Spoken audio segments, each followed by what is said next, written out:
Vedant's Wellness Center, where food become your medicine. Call 905-944-664. Hi sir, ఎలా ఉన్నారు? ఓం నమో వెంకటేశాయ. వెంకటాది సంస్థానం బ్రహ్మాండే నాస్తికించిన వెంకటేశ సమోదేవో నా భూతో నా భవిష్యతి. అది ఎందుకు చెప్పారు సార్? ప్రపంచం మొత్తంలో తిరుమల లాంటి ప్రదేశము ఎక్కడా ఉండదు, అక్కడ ఉన్నంత మనశ్శాంతి ప్రపంచంలో ఎక్కడా ఉండదు అని దాని సారాంశం. దానికి ఇంటర్వ్యూకి సంబంధం ఏమైనా ఉందా?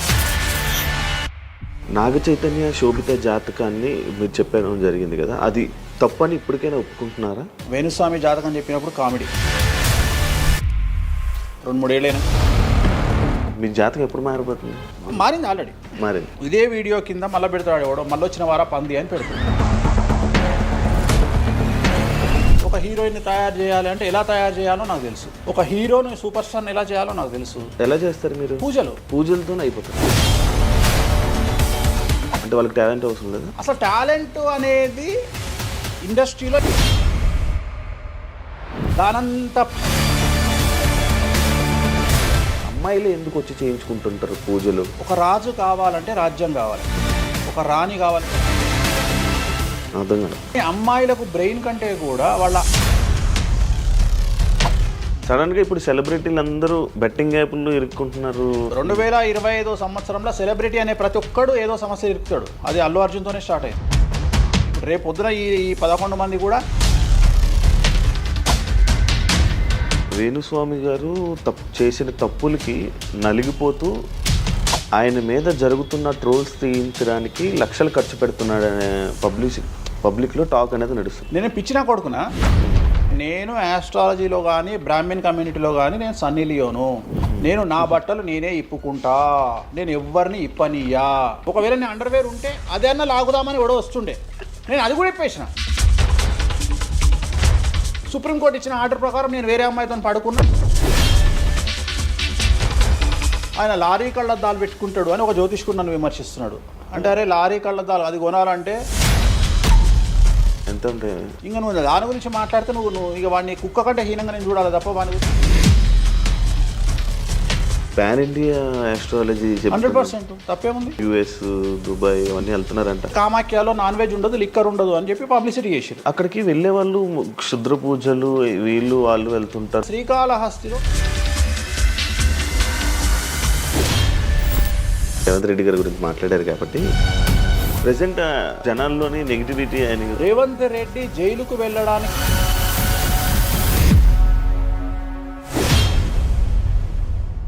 హాయ్ హలో నమస్తే, నేను మీ యాంకర్ శివ. వెల్కమ్ టు ఐడియన్ మీడియా. ఈరోజు మన ముందున్న గెస్ట్ ఆల్రెడీ ప్రోమో చూస్తే మీకు అర్థమైపోయి ఉంటుంది, మన వేణుస్వామి గారు ఈరోజు మనతో ఉన్నారు. నేను గత 2-3 సంవత్సరాల నుంచి అనుకుంటున్నాను అసలు వేణుస్వామి గారిని కలవాలి, ఒకసారి మనం మాట్లాడాలి, మనం కూడా ఇంటర్వ్యూ చేయాలి, కొన్ని విషయాలు తెలుసుకోవాలి అని నేను చాలాసార్లు ప్రయత్నించాను, బట్ అవ్వలేదు. ఫైనల్గా ఇప్పుడు అయ్యింది. అదే కాకుండా మరి కొన్ని రోజులు ఉగాది రానుంది, దాని గురించి రాశి ఫలాలు అండ్ కొత్త విషయాలు ఆయన మాటల్లోనే తెలుసుకునే ప్రయత్నం అయితే చేద్దాం. హాయ్ సార్, ఎలా ఉన్నారు? ఓం నమో వెంకటేశాయ. వెంకటాది సంస్థానం బ్రహ్మాండే నాస్తికించిన వెంకటేశ సమోదేవో నా భూతో నా భవిష్యతి. సూపర్. అది ఎందుకు చెప్పారు సార్? ఇప్పుడు వెంకటాద్రి సంస్థానం బ్రహ్మాండే నాస్తికించిన వెంకటేశ సమోదేవో నా భూతో నా భవిష్యతి అంటే కలియుగ దైవమైనటువంటి ప్రోటోకాల్ దైవమైనటువంటి వెంకటేశ్వర స్వామి వారు లాంటి భగవంతుడు, దేవుడు ఇక రాడు, రాలేడు, రాబోడు. అలాగే ప్రపంచం మొత్తంలో తిరుమల లాంటి ప్రదేశము ఎక్కడా ఉండదు, అక్కడ ఉన్నంత మనశ్శాంతి ప్రపంచంలో ఎక్కడా ఉండదు అని దాని సారాంశం. దానికి ఇంటర్వ్యూకి సంబంధం ఏమైనా ఉందా? నేను ఫాలో అయ్యేది శ్రీ వెంకటేశ్వర స్వామిని, కామాఖ్య అమ్మవారిని. సో మనం ఏదైతే జనరల్గా మాట్లాడతామో ఆ మాట్లాడే సందర్భంలో ఈ జనరల్గా నాకు ఇప్పటి వరకు గత 20 సంవత్సరాల నుండి ఏ ఇంటర్వ్యూలో కూడా పేపరు పెన్ను ప్రిపేర్ అవ్వడము, పేపర్లు పెన్నులు పెట్టుకొని వచ్చి కూర్చోవడము అలవాట్లేదు. సో నేను కూర్చొని మాట్లాడింది అంతా కూడా ఆ స్వామి అమ్మవారు మాత్రమే పలికిస్తారు. సో నేను మాట్లాడే ప్రతి మాట నాకు సంబంధం లేదు, ఎందుకంటే మీరు అబ్జర్వ్ చేసిరు నా దగ్గర ఏ పెన్ను లేదు, పేపర్ లేదు. మీరు ఏం అడుగుతారో నాకు తెలియదు, నేను మీతో ఈ ప్రశ్నలు అడగాలని నేను ఇంతవరకు చెప్పలేదు. సో మీరు ఏం అడుగుతారో మీ ఐక్యూ లెవెల్ని బట్టి ఉంటుంది. సో నాకు ఆన్సర్ చేసేది స్వామి అమ్మవార్లు ఆన్సర్ చేస్తారు. సో అది చెప్పి ఇంటర్వ్యూలో కూర్చోవడం నాకు అలవాటు. సో ఏదైనా మీరే పలికిస్తారు అనేటువంటి బ్లైండ్ నమ్మకంతో, గుడ్డి నమ్మకంతో ఆ స్వామిని అమ్మవారిని నమ్ముకొని కూర్చుంటాను ఇంటర్వ్యూలో. సో నాకు అలవాటు ఏంటంటే కలియుగ దైవం, ప్రోటోకాల్ దైవం మనం చూస్తుంటాం. మాకు రాముడు ఇష్టము, మాకు శివుడు ఇష్టము. వెంకటేశ్వర స్వామి వద్ద మాత్రమే డబ్బు ఉంటుంది, వేరే వాళ్ళ దగ్గర డబ్బులు ఉండవు. ఉదాహరణ రాముడు ఉన్నాడు, సంవత్సరం నాడు ఒకటే రోజు ఆయన దగ్గరికి పోతాం మనం, అది శ్రీరామనవమి. శివుడు ఉన్నాడు, శివరాత్రి నాడు తప్ప ఎప్పుడూ పోము, కానీ ప్రతిరోజు వెళ్ళేది వెంకటేశ్వర స్వామి వారి దగ్గర. వెంకటేశ్వర స్వామి భోగమైనటువంటి అనుభవిస్తూ ఉంటాడు. ఆయనకు భోగ శ్రీనివాసులు అని వెంకటేశ్వర స్వామి వారు, మనం తిరుపతికి వెళ్తే తిరుపతిలో వెంకటేశ్వర స్వామి వారి దగ్గర చిన్న విగ్రహం ఉంటుంది కింద, దాన్ని భోగ వెంకటేశ్వర స్వామి అంటారు. అంటే ఆయనకున్నంత అనుభవించేదంతా ఆయన్ని అక్కడనే ఆ వెంకటేశ్వర స్వామి వారే అనుభవిస్తారు. సో అందుకని ఆయనకు అంత లగ్జరీ లైఫ్ ఉంటుంది. సో లక్ష్మి కూడా వెంకటేశ్వర స్వామి దగ్గరనే ఉంటుంది. అంటే మన కలియుగంలో ప్రోటోకాల్ దైవం అంటే వెంకటేశ్వర స్వామి. డబ్బును ఎంజాయ్ చేయాలి, డబ్బు రావాలి, లగ్జరీస్ అంటే వెంకటేశ్వర స్వామి. అందుకనే వెంకటేశ్వర స్వామి వారి మాట తీసుకొని మాత్రమే నేను ఇంటర్వ్యూని స్టార్ట్ చేస్తాను. మీకు డబ్బు రావాలి? ఎవరికి? మీకు. నాకు డబ్బు వచ్చింది ఆల్రెడీ, ఎనఫ్. ఎలా వచ్చింది? ఎలా సంపాదించారు? సంపాదించాలనే కసి ఉంటుంది కాబట్టి సంపాదిస్తాం. అంటే నేను ఎలా నమ్ముతా అంటే, ఒక సామెత ఉంటుంది, వీడి జాతకమే బాగుంటే వీడి జాతకాలు ఎందుకు చెప్పుకుంటాడు. సో నా జాతకం బాగుంది అని ప్రూవ్ చేసుకోవడానికి the first ever astrologer range rover వాడేటువంటి జ్యోతిష్కుడు నేను ఒక్కనే ఇండియాలో. సో అన్ని లగ్జరీస్ లైఫ్లో ఎంజాయ్ చేస్తేనే వేరే వాడికి మనం మాట్లాడేటువంటి రైట్స్ ఉంటాయి అనేటువంటిది ఉద్దేశం నాది. ఓకే, ఎగ్జాంపుల్ చెప్తా. ఒక తండ్రి ఒక 10 ఫోటోలు, ఒక Tendulkar photo, Modi photo, Amit Shah photo, ఒక ప్రముఖ హీరోయిన్ నయనతార ఫోటో, లేకపోతే ఒక రేవంత్ రెడ్డి ఫోటో, చంద్రబాబు నాయుడు ఫోటో, ఇట్లన్నీ తీసుకెళ్ళి పెట్టి ఇంట్లోకి వెళ్ళి తన కొడుకును పిలిచి, ఈ ఫోటోల్లో నువ్వు ఎవరు కావాలనుకుంటున్నావు అని అడిగితే వాడు అక్కడ ఉన్నటువంటి ఫోటోల్లో ఏదో ఒక ఫోటో పిక్ చేసుకుంటాడు. కానీ ఏ కొడుకు కూడా నీలాగా కావాలనుకుంటున్నా నాన్న అని చెప్పాడు. ఆ సిగ్గు వీడికి ఉండదు, అలా పెంచగలిగినటువంటి తత్వం వీడికి ఉండదు. సో నేను ఆ టైపు కాదు. నా కూతురు కానీ నా కొడుకు కానీ నీలాగా పెరగాలి నాన్న, నీలాగా నేను ఒక రోల్ మోడల్ అయితే నాన్న అనిపించుకునేటువంటి పరిస్థితి ఉన్నది. మీ ఫోటో కూడా పెడతారు అక్కడ? పెట్టను, నేను అసలు పెట్టను. నా కూతురే ఇవన్నీ నాకు వద్దు అని ఇట్లా పక్కకు జరిపి నేను నీలాగా తయారవుతా అని చెప్తుంది నా కూతురు. So that is my aim. So aim కదా సక్సెస్. నేను ఇవాళ నా కూతురు నన్ను చూస్తే నా తండ్రి నాకు రోల్ మోడల్ అని చెప్తుంది. రోల్ మోడల్ అని చెప్పాలంటే అన్ని రకాలుగా ఉండాలి. మనము ఒక కూతుర్ని చూసుకునే విధానంలో ఉంటుంది, ఒక భార్యను చూసుకునే విధానంలో ఉంటుంది. అలాగే సామాజికంగా మనం మన కూతురికి ఏమి ఇస్తున్నామో, కొడుకుకి ఏమి ఇస్తున్నామో, సమాజంలోకి వాళ్ళని ఎట్లా వదులుతున్నాము అనేటువంటిది కూడా అది ముఖ్యమైనటువంటి విషయం. సో ఇవన్నిటికీ సంసిద్ధతను వ్యక్తం చేయాల్సినటువంటి పరిస్థితి, వీటిని తయారు చేయాల్సినటువంటి పరిస్థితి నా మీద ఉంటుంది. సో నన్ను ఫస్ట్ ఎవరు కూడా క్వశ్చన్ చేయడానికి వీలు లేదు. అంటే నా దగ్గరకు వచ్చేవాడు, వేణుస్వామి నీ జాతకం బాగుంటే నువ్వు జాతకాలు ఎందుకు చెప్పుకుంటావు. సో ఇప్పుడు నేను ఒక హీరోయిన్ని తయారు చేయాలి అంటే ఎలా తయారు చేయాలో నాకు తెలుసు. అంటే ఆమె జాతకంలో యోగం ఉంటే ఆమెను సూపర్ స్టార్ని ఎలా చేయాలో నాకు తెలుసు, ఒక హీరోని సూపర్ స్టార్ని ఎలా చేయాలో నాకు తెలుసు. సో ఎలా చేస్తారు మీరు? పూజలతోనే అయిపోతారా? పూజలతోనే అయిపోతారు. అంటే వాళ్ళకి టాలెంట్ అవసరం లేదు? వాళ్ళకి టాలెంట్ జాతకం ఉంటేనే అంటున్నా కదా, యోగం ఉంటేనే అవుతారు కదా. జాతకంలో ఉంటుందని ఉంటుంది, ఒకవేళ ఉన్నదని మనకు కనిపించింది. అవును, వాళ్ళకి ఒకవేళ టాలెంట్ లేకపోతే అసలు టాలెంట్ అనేది ఇండస్ట్రీలో ఎవరికీ ఉండదు. Practice makes perfect. ఓకే, దానంత పనికి మాలిన మాట ఇంకోటి లేదు. శివ రాగానే ఫస్ట్ ఇంటర్వ్యూలోనే ఇరగదీయడు. శివ 1వ ఇంటర్వ్యూకు, శివ 100వ ఇంటర్వ్యూకు నక్కకు నాగలో అనుకున్న తేడా ఉంటుంది. మరి శివ ఫస్ట్ ఇంటర్వ్యూలోనే టాలెంట్ ఇరగదీసిండా? Practice makes perfect. అంత ఛాన్స్ ఇవ్వట్లేదు కదా ఇప్పుడు ఇండస్ట్రీలో. ఎవరు ఇక్కడికి వచ్చి ప్రాక్టీస్ చేసుకుంటామంటే ఛాన్సులు రావట్లేదు కదా. ఆటోమేటిక్గా టాలెంట్ అనేది మనము ప్లే చేస్తున్న రోల్స్ను బట్టి వస్తుంది. డైరెక్ట్గా అల్లు అర్జున్ గంగోత్రి సినిమాలో చూసిన అల్లు అర్జున్కు, పుష్ప 3లో చూసిన అల్లు అర్జున్కు కోడిపిల్ల లెక్క కళ్ళు తిరిగి కింద పడతాం అందరం. ఆయన హావభావాలు కానీ, ఆయన ముఖవర్చస్సు కానీ, గంగోత్రి సినిమాలో ఉన్నటువంటి అల్లు అర్జున్కు, పుష్ప 3కి. మరి గంగోత్రిలోనే పుష్ప 3 లాగా ఎందుకు లేడు అల్లు అర్జున్ అంటే? మరి అప్పుడు టాలెంట్ లేదా? సో ఇక్కడ ప్రాక్టీస్ మేక్స్ పర్ఫెక్ట్. అంటే కొన్ని పనికి మాలినటువంటి మాటలు మాట్లాడేటువంటి ఎప్పుడో 50 ఏళ్ళ కింద సామెతలను తీసుకొచ్చి రుద్దే ప్రయత్నం చేస్తారు. సో ఇక్కడ టాలెంట్ అనేది పక్కన పెడదాం, అవకాశం ముఖ్యం. నువ్వు టాలెంట్ ప్రూవ్ చేసుకోవాలంటే అవకాశం ముఖ్యం. శివ అనేవాడు యాంకరింగ్లో తోపు తురుము అని ప్రూవ్ చేసుకోవాలంటే అవకాశం ముఖ్యం. అవకాశం లేకపోతే శివలో టాలెంట్ ఉండదు, ఆ టాలెంట్ డెవలప్మెంట్ ఉండదు. సో ఇక్కడ ఏంది అంటే అవకాశాలు రావడం కోసం మనం ప్రయత్నం చేస్తాం. ఒక సీఎం సీట్ ఎక్కడం కోసం సీఎం ఏం చేస్తాడు అని తెలవాలి అంటే సీట్ ఎక్కాలి. సీట్ ఎక్కిన తర్వాత సీఎంగా ఈయన పనికొస్తాడా రాడని డిసైడ్ అవుతుంది. అట్లనే ఒక అమ్మాయి హీరోయిన్ అయిన తర్వాత ఈ అమ్మాయికి అంత సీన్ ఉందా లేదా అనే విషయం తెలుస్తుంది. సో మనం కనుక నయనతారని తీసుకున్నా, సమంతని తీసుకున్నా, ఏ హీరోయిన్ తీసుకున్నా, ఏ హీరోని తీసుకున్నా, వాళ్ళ ఫస్ట్ సినిమాకు, వాళ్ళ 3వ సినిమాకు, వాళ్ళ 30వ సినిమాకు ఎక్స్ట్రీమ్ చేంజెస్ ఉంటాయి. సో ఇవన్నీ ఎట్లా వస్తున్నాయి అంటే ఫస్ట్ సినిమాకి టాలెంట్ లేదు, వాళ్ళు సానబట్టబడతారు, వాళ్ళకు వచ్చేటువంటి క్యారెక్టర్ల ద్వారా వాళ్ళు ఆ లెవెల్కి వస్తారు. అట్లనే ఒక గ్రామస్థాయి సర్పంచ్ నుండి స్టార్ట్ అయినటువంటి వ్యక్తి వాళ్ళ రాష్ట్రానికి తెలంగాణకు ముఖ్యమంత్రి అయిన రేవంత్ రెడ్డి అంటే ఆయన ప్లానింగు, ఆయన ఎట్లా చేయాలి, ఎట్లా సీఎం కావాలి అనే ఆలోచనల ద్వారా ఇక్కడికి వచ్చిండు. తెలంగాణలో కాంగ్రెస్లో ఎంతోమంది తోపులు తురుములు ఉండగా రేవంత్ రెడ్డి ఎందుకు సీఎం అయ్యిండు అంటే రేవంత్ రెడ్డి టార్గెట్ సీఎం పదవి. మధ్యలో ఉండేవాళ్ళు వేరే వాళ్ళందరూ టార్గెట్ సీఎం పదవి కాదు. కానీ రేవంత్ రెడ్డి మాత్రమే అన్ని కష్టాలు పడ్డాడు, రేవంత్ రెడ్డి మాత్రమే సీఎం టార్గెట్ చేసుకొని వాళ్ళ పదవి వచ్చింది. సో ఇది practice makes perfect.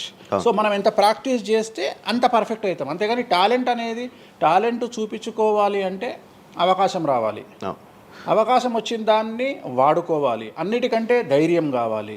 There is no development in comfortable zone. కలియుగంలో కంఫర్టబుల్ జోన్లో ఎప్పుడూ డెవలప్మెంట్ ఉండదు. తెలంగాణ రాష్ట్రంలో కాంగ్రెస్ పార్టీలో మనం గనక కాంగ్రెస్ పార్టీలో ఉన్నటువంటి వ్యక్తులను తీసుకుంటే ఒక రేవంత్ రెడ్డి మినహా ఎవరు కూడా జైలుకి వెళ్ళలేదు. రేవంత్ రెడ్డి జైలుకు వెళ్ళడానికి కూడా సంసిద్ధత వ్యక్తం చేసినాడు, అలాంటి ఫైటింగ్ చేసినాడు. అంటే కంఫర్టబుల్ జోన్ దాటి రిస్క్ జోన్లో ఫైట్ చేయడం వల్ల ఇవాళ సీఎం అయినాడు. మిగతా వాళ్ళందరూ ఎక్కడనో దగ్గర భయపడ్డమో బాధపడ్డమో వెనకడిగేయడం వల్లనో వాళ్ళు అక్కడనే ఉండిపోయారు. ఈయన మాత్రమే జైలుకు వెళ్ళి మరీ ఫైట్ చేసి వాళ్ళ సీఎం అయ్యాడు. అంటే ఎవరైతే కష్టపడతారో వాళ్ళకు ఫలితం దక్కుతుంది, ఎవరైతే కంఫర్టబుల్ జోన్లో ఉంటారో వాళ్ళు కంఫర్ట్ లెవెల్ అట్లనే ఉంటుంది. సో సమాజంలో మనం బయటికి వచ్చి ఫైట్ చేసి అన్నిటినీ ఎదుర్కొని 10 మందితో దొబ్బులు తిని సోషల్ మీడియాలో దొబ్బించుకొని కింద కామెంట్లు పెట్టించుకొని బండనాయదవా దొంగనాయదవా అని కామెంట్లు పెట్టించుకొని సో ఇవన్నీ ఓవర్కమ్ అయ్యి సమాజాన్ని అర్థం చేసుకొని వీళ్ళంతా పనికి మాలిన విధవలు కామెంట్ల రూపంలోనే ఉంటారు అని మనం ఫైట్ చేస్తూ ముందుకు వెళ్తేనే మనకు లైఫ్ దొరుకుతుంది. ఇప్పుడు రేవంత్ రెడ్డి గారి గురించి మాట్లాడారు కాబట్టి ప్రజెంట్ జనాల్లోని నెగిటివిటీ నేను ప్రిడిక్షన్స్ని కానీ వేరే వాటిని చెప్పట్లా. నేను ఒక మంచి విషయాన్ని తీసుకొని మాత్రమే చెప్తా ఉన్నా. నేను మంచి విషయాన్ని మాత్రమే తీసుకొని చెప్తాను. వేణుస్వామి గారు ఎప్పుడు అంటే లైక్ ఇందాక మాట్లాడుతున్నట్టు హీరోయిన్లు మనం టాలెంట్ ఉన్న వాళ్ళు చేస్తాం. ఎక్కువ వేణుస్వామి దగ్గర చేసుకున్న యాక్ట్రెస్ అమ్మాయిలే ఎందుకు వచ్చి చేయించుకుంటుంటారు పూజలు వేణుస్వామి గారి దగ్గర? ఒక రాజు కావాలంటే రాజ్యం కావాలి, ఒక రాణి కావాలంటే రాజు ఉంటే సరిపోతుంది. అర్థం కాలేదా? ఒక వ్యక్తి రాజు కావాలంటే రాజ్యాన్ని సంపాదించాలి. రాజ్యాన్ని సంపాదించాలంటే సగం జీవితం సంక నాకిపోతుంది ఒక వ్యక్తికి. అంటే శివ అనే వ్యక్తి ఒక 100 కోట్ల రూపాయలు సంపాదించాలంటే సగం జీవితం సంక నాకిపోతుంది. అవును, రైట్. కానీ శివను పెళ్లి చేసుకోవడానికి ఒక అమ్మాయికి మ్యాక్సిమం 10 మినిట్స్ చాలు. ఎస్, అంటే శివ నచ్చితే చాలు, శివకు అమ్మాయి నచ్చితే చాలు, పని అయిపోయింది. అంటే 10 నిమిషాల్లో ఆ అమ్మాయి 100 కోట్ల వారసురాలు అయిపోయింది. అలాగే 100 కోట్ల అధిపతి కూడా తనకు దక్కిండు. సో అమ్మాయిల డెవలప్మెంట్ అనేది ఎక్స్ట్రీమ్గా ఉంటుంది. ఉదాహరణ, ఒక ఇంటర్వ్యూకు 10 మంది అమ్మాయిలు 3 అబ్బాయిలు వస్తే ఈ 10 మంది అమ్మాయిల ఇంటర్వ్యూలు అయిపోయినాక వీళ్ళు సెలెక్ట్ కాకపోతే వాడి అదృష్టం మహాసుడిగా ఉంటే వాడు వస్తాడు సీన్లోకి. అంతే తప్ప 99% వీడు ఇక్కడనే కథం అయిపోతారు అమ్మాయిల దగ్గరనే, వాడికి అంత అవకాశం ఉండదు. సో కలియుగం అనేది 2002 తర్వాత షిఫ్ట్ అయింది. ఒకప్పుడు ఆడవాళ్ళకి అవకాశాలు తక్కువ, మగవాళ్ళకి ఎక్కువ. ఇప్పుడు టోటల్ రివర్స్ అయింది. ఏంటంటే 95% అవకాశాలు అమ్మాయిలకే ఉంటాయి, ఒక 5% మాత్రమే అబ్బాయిలకు ఉంటాయి. అందుకే అబ్బాయిలు అందరూ ఇప్పుడు అమ్మాయిలా మారిపోతున్నారు అంటారా? బెస్ట్ కదా. ఇప్పుడు మొత్తం జెండర్ అంతా మారిపోయింది. కారణం ఏంటంటే అమ్మాయిలకు ఉండేటువంటి వెసులుబాటు అబ్బాయిలకు ఉండదు. నేను అదే చెప్తున్నా. ఇప్పుడు మగవాడు కష్టపడి పైకి రావడానికి చాలా టైం తీసుకుంటుంది, ఆడవాళ్ళు పైకి రావడానికి చాలా ఈజీగా పైకి వస్తారు. నేను అనేది ఏంటంటే వాళ్ళ కష్టంతో పాటు వాళ్ళ గ్లామర్ వాళ్ళకు తోడవుతుంది. అవును, ఇప్పుడు మీరు ఏ పాయింట్ చెప్పారో అర్థమైంది. ఇప్పుడు అమ్మాయిలకి ఎలాగో అవకాశాలు ఉన్నాయి కదా, మరి ఆల్రెడీ వాళ్ళకి ఎలాగో అవకాశాలు వస్తాయి కాబట్టి మరి మీరు వాళ్ళని ఎందుకు అమ్మాయిలనే చూడడం? అంటే రాని వాళ్ళకు నేను చూస్తున్నా. ఇప్పుడు వచ్చిన వాళ్ళు నా దగ్గరికి రారు కదా. ఓకే ఇప్పుడు కరోనా వస్తేనే హాస్పిటల్కి పోతాడు, కానీ కరోనా రాకముందే పోయి పండుకోడు కదా హాస్పిటల్లో. సో అట్లనే వేణుస్వామితో పని ఉంటేనే వస్తారు. రెండవది, అమ్మాయిలకు ఉండే వెసులుబాటు ఏంటంటే అబ్బాయిలు కూడా చేసుకుంటారు నా దగ్గర, కానీ అబ్బాయిల డెవలప్మెంట్ అనేది చాలా తక్కువగా ఉంటుంది. ఉదాహరణ, నా దగ్గరికి వచ్చే అమ్మాయిలు ఓన్లీ సినిమా కోసం రారు. చాలామందికి తెలియదు ఈ విషయం. అంటే చాలామంది ఏమనుకుంటారంటే వేణుస్వామి దగ్గరికి వచ్చే అమ్మాయిలు సినిమా కోసమే వస్తారు, రారు. నా దగ్గరికి వచ్చే అమ్మాయిలు ఒక రాజకీయ నాయకురాలిగా వక్తగా కావాలని వస్తారు. సో పొలిటీషియన్ కావాలని వస్తారు. అన్నిటికంటే ఎంటర్ప్రెన్యూర్ కావాలని వస్తారు. ఒక బోటికో లేకపోతే ఒక గోల్డ్ షాపో ఏదో పెట్టుకొని బిజినెస్ కోసం వస్తారు. సో నా దగ్గరకు వచ్చేటువంటి వాళ్ళల్లో 10 మందిలో ఒకళ్ళు ఇద్దరు సినిమా ఇండస్ట్రీకి సంబంధించిన వాళ్ళు వస్తారు. 8 మంది వేరే వేరే వేరే వేరే వ్యాపారాలకు సంబంధించి చాలా ఉన్నాయి. ఇప్పుడు లైసెన్సింగ్ చేసేవాళ్ళు ఉన్నారు, చాలామంది తెలియదు. ఇప్పుడు ఢిల్లీలో లైసెన్సింగ్ చేసేవాళ్ళు 100 మంది అమ్మాయిలు ఉన్నారు నాకు తెలిసిన వాళ్ళు. అంటే పెద్ద పెద్ద కాంట్రాక్ట్లు ఇప్పించేవాళ్ళు, పెద్ద పెద్ద వాళ్ళు. సో అలాంటి వాళ్ళు నా దగ్గరికి ఎక్కువగా వస్తారు. అంటే నా దగ్గరికి వచ్చేవాళ్ళు ఈ ఉద్యోగాలు చేసుకునే వాళ్ళు, ఇలాంటి వాళ్ళు రారు. నేనేమంటానంటే job is a biggest scam in the world. ప్రపంచంలో ఉద్యోగం అనేది అతిపెద్ద స్కామ్. సో దాన్ని ఇప్పుడు ఒక కోతి ఉంది, ఆ కోతికి మీరు డజన్ అట్టిపళ్ళు ఇవ్వండి, ఒక 2000 రూపాయలు ఇవ్వండి, అది డజన్ అట్టిపళ్ళే తీసుకుంటుంది. కానీ ఈ 2000 రూపాయలతోటి నేను ఒక 10 గెలలు కొనుక్కుంటాననే నాలెడ్జ్ దానికి లేదు. అంటే ఒక రకంగా జాబ్ అనేది ఇచ్చి ఆ వ్యక్తిని మనం మోసం చేయడం. సో జాబ్కి అలవాటు అయిపోయిన వాడు కంఫర్టబుల్ జోన్లోకి వెళ్ళిపోతాడు. సో నేనేం చెప్తా అంటే ఆ జాబు నుండి మనమే 100 జాబులు ఇచ్చే స్థాయికి ఎదగాలి అనే కసి ఉండి అక్కడికి వెళ్ళాలి. ఆ కసి ఉంటేనే పని లేదు. కలియుగంలో కష్టపడి అనే మాట మాట్లాడితే దానంత దరిద్రం ఇంకోటి లేదు. ప్రపంచంలో అతి పెద్దగా ఎక్కువగా కష్టపడేది గాడిది. అది ఈ పాటికి ఎక్కడో ఉండాలి, అది లేదు. రైట్. సో మనం కష్టపడడం కాదు, బ్రెయిన్తో పని చేయాలి. కష్టంతో పాటు బుర్ర ఉండాలి. కష్టం అనేది పనిచేయదు. నేను ఏమంటున్నానంటే ఈ ప్రపంచంలో బాగా కష్టపడేటువంటి మనిషి డ్రైనేజీలోకి దిగి పనిచేసేటువంటి సేవకుడు. సో ఆయన పడే కష్టానికి పర్ డే 10 లక్షలు ఇచ్చినా తక్కువనే, కానీ మనం ఆయనకి అట్లా ఇవ్వట్లా. అంటే ఇక్కడ బ్రెయిన్తో పనిచేసే వాడికే డబ్బు మిగులుతుంది. నేను మాట్లాడేది బ్రెయిన్తో. కానీ అమ్మాయిలకు బ్రెయిన్ కంటే కూడా వాళ్ళ అందముతో పనిచేస్తే డబ్బులు దొరుకుతాయి. ఇప్పుడు వాళ్ళ ఇప్పుడు మనం ఉన్నాం, నువ్వో నేను ఒక ఇన్స్టాగ్రామ్లో పోస్ట్ పెడితే ఎవరు చూడు. అదే ఒక అమ్మాయి పెడితే 2 మిలియన్లు వెళ్ళిపోతుంది. ఇప్పుడు అదే కదా జరిగేది. ఇప్పుడు బెట్టింగ్ యాప్స్లోకి వీళ్ళు ఎందుకు వచ్చారు అంటే వాళ్ళను ట్రాప్ చేసేవాడు కూడా ఈ అమ్మాయిలకు 2 మిలియన్ల ఫాలోవర్స్ ఉన్నారు, కనీసం 1 మిలియన్కు రీచ్ అవుతుంది వీళ్ళ వీడియో అనే ఉద్దేశంతో పెట్టిస్తున్నాడు. సో పెట్టడం ఎందుకు ఏంటి అనవసరం పక్కన పెడితే, వాళ్ళకుండే క్రేజ్, అమ్మాయిలకు ఉండే క్రేజ్ అలాంటిది. నేను అదే చెప్తున్నా, ఆ క్రేజ్ అమ్మాయిలకు చాలా ఈజీగా వస్తుంది. ఎందుకంటే గ్లామర్గా ఉండే అమ్మాయిలు చాలా ఈజీగా జనాల్లోకి వెళ్ళిపోతారు. సో చాలా వాళ్ళకు ఉండే అవకాశాలు చాలా ఎక్కువ. ఇప్పుడు రీసెంట్ మీరు బెట్టింగ్ యాప్ ఇన్ని రోజులు లేని బెట్టింగ్ యాప్, అంటే గత 2 సంవత్సరాల నుంచి ఫైట్ చేస్తున్నారు బెట్టింగ్ యాప్ల గురించి. వీళ్ళు సడన్గా ఇప్పుడు సెలబ్రిటీలు అందరూ బెట్టింగ్ యాప్లు ఇరుక్కుంటున్నారు. సెలబ్రిటీలే కాదు, 2025 సంవత్సరంలో సెలబ్రిటీ అనే ప్రతి ఒక్కడు ఏదో సమస్య ఇరుకుతాడు. అది అల్లు అర్జున్తోనే స్టార్ట్ అయింది. సో జాతకంలో అల్లు అర్జున్ యోగంలో 6వ ఇంట్లో శని, అల్లు అర్జున్ది కన్యారాశి. కన్యారాశి 6వ ఇంట్లో శనిలో ఉండగా అల్లు అర్జున్ జైలుకి వెళ్ళాడు. సో దానివల్ల ఆయనకు వెంట్రుక ముక్కతో సమానం. ఎందుకంటే తెల్లారు వచ్చి ఆయన టిఫిన్ చేస్తే ఆపలేరు, ఆయన టూర్కు పోతే ఆపలేరు, ఆయన రేపు పొద్దున పుష్ప 3కి 3000 కోట్లు వసూలు చేస్తుంది, దాన్ని ఎవడు ఆపలేడు. అంటే ఒక వ్యక్తిని జైలుకు పోయి ఇచ్చినంత మాత్రం ఎవడు ఆపలేడు. మహా అంటే బెయిల్ తీసుకొని బయటకు వస్తాం. ఇప్పుడు రేపు పొద్దున ఈ 11 మంది కూడా సరే జైలుకు పోరా అంత తీవ్రమైన నేరమా నాకు ఐడియా లేదు.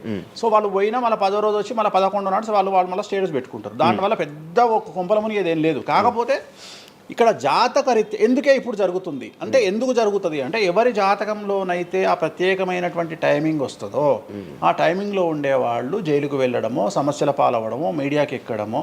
ఇప్పుడు అందరూ మీడియాకి ఎక్కిన అందరు జైలుకి వెళ్ళరు. సో ఇంకోటి ఏంటంటే, ఇప్పుడు ఒకప్పుడు జైలు అంటే భయము, ఇప్పుడు జైలు అనేది క్వాలిఫికేషన్.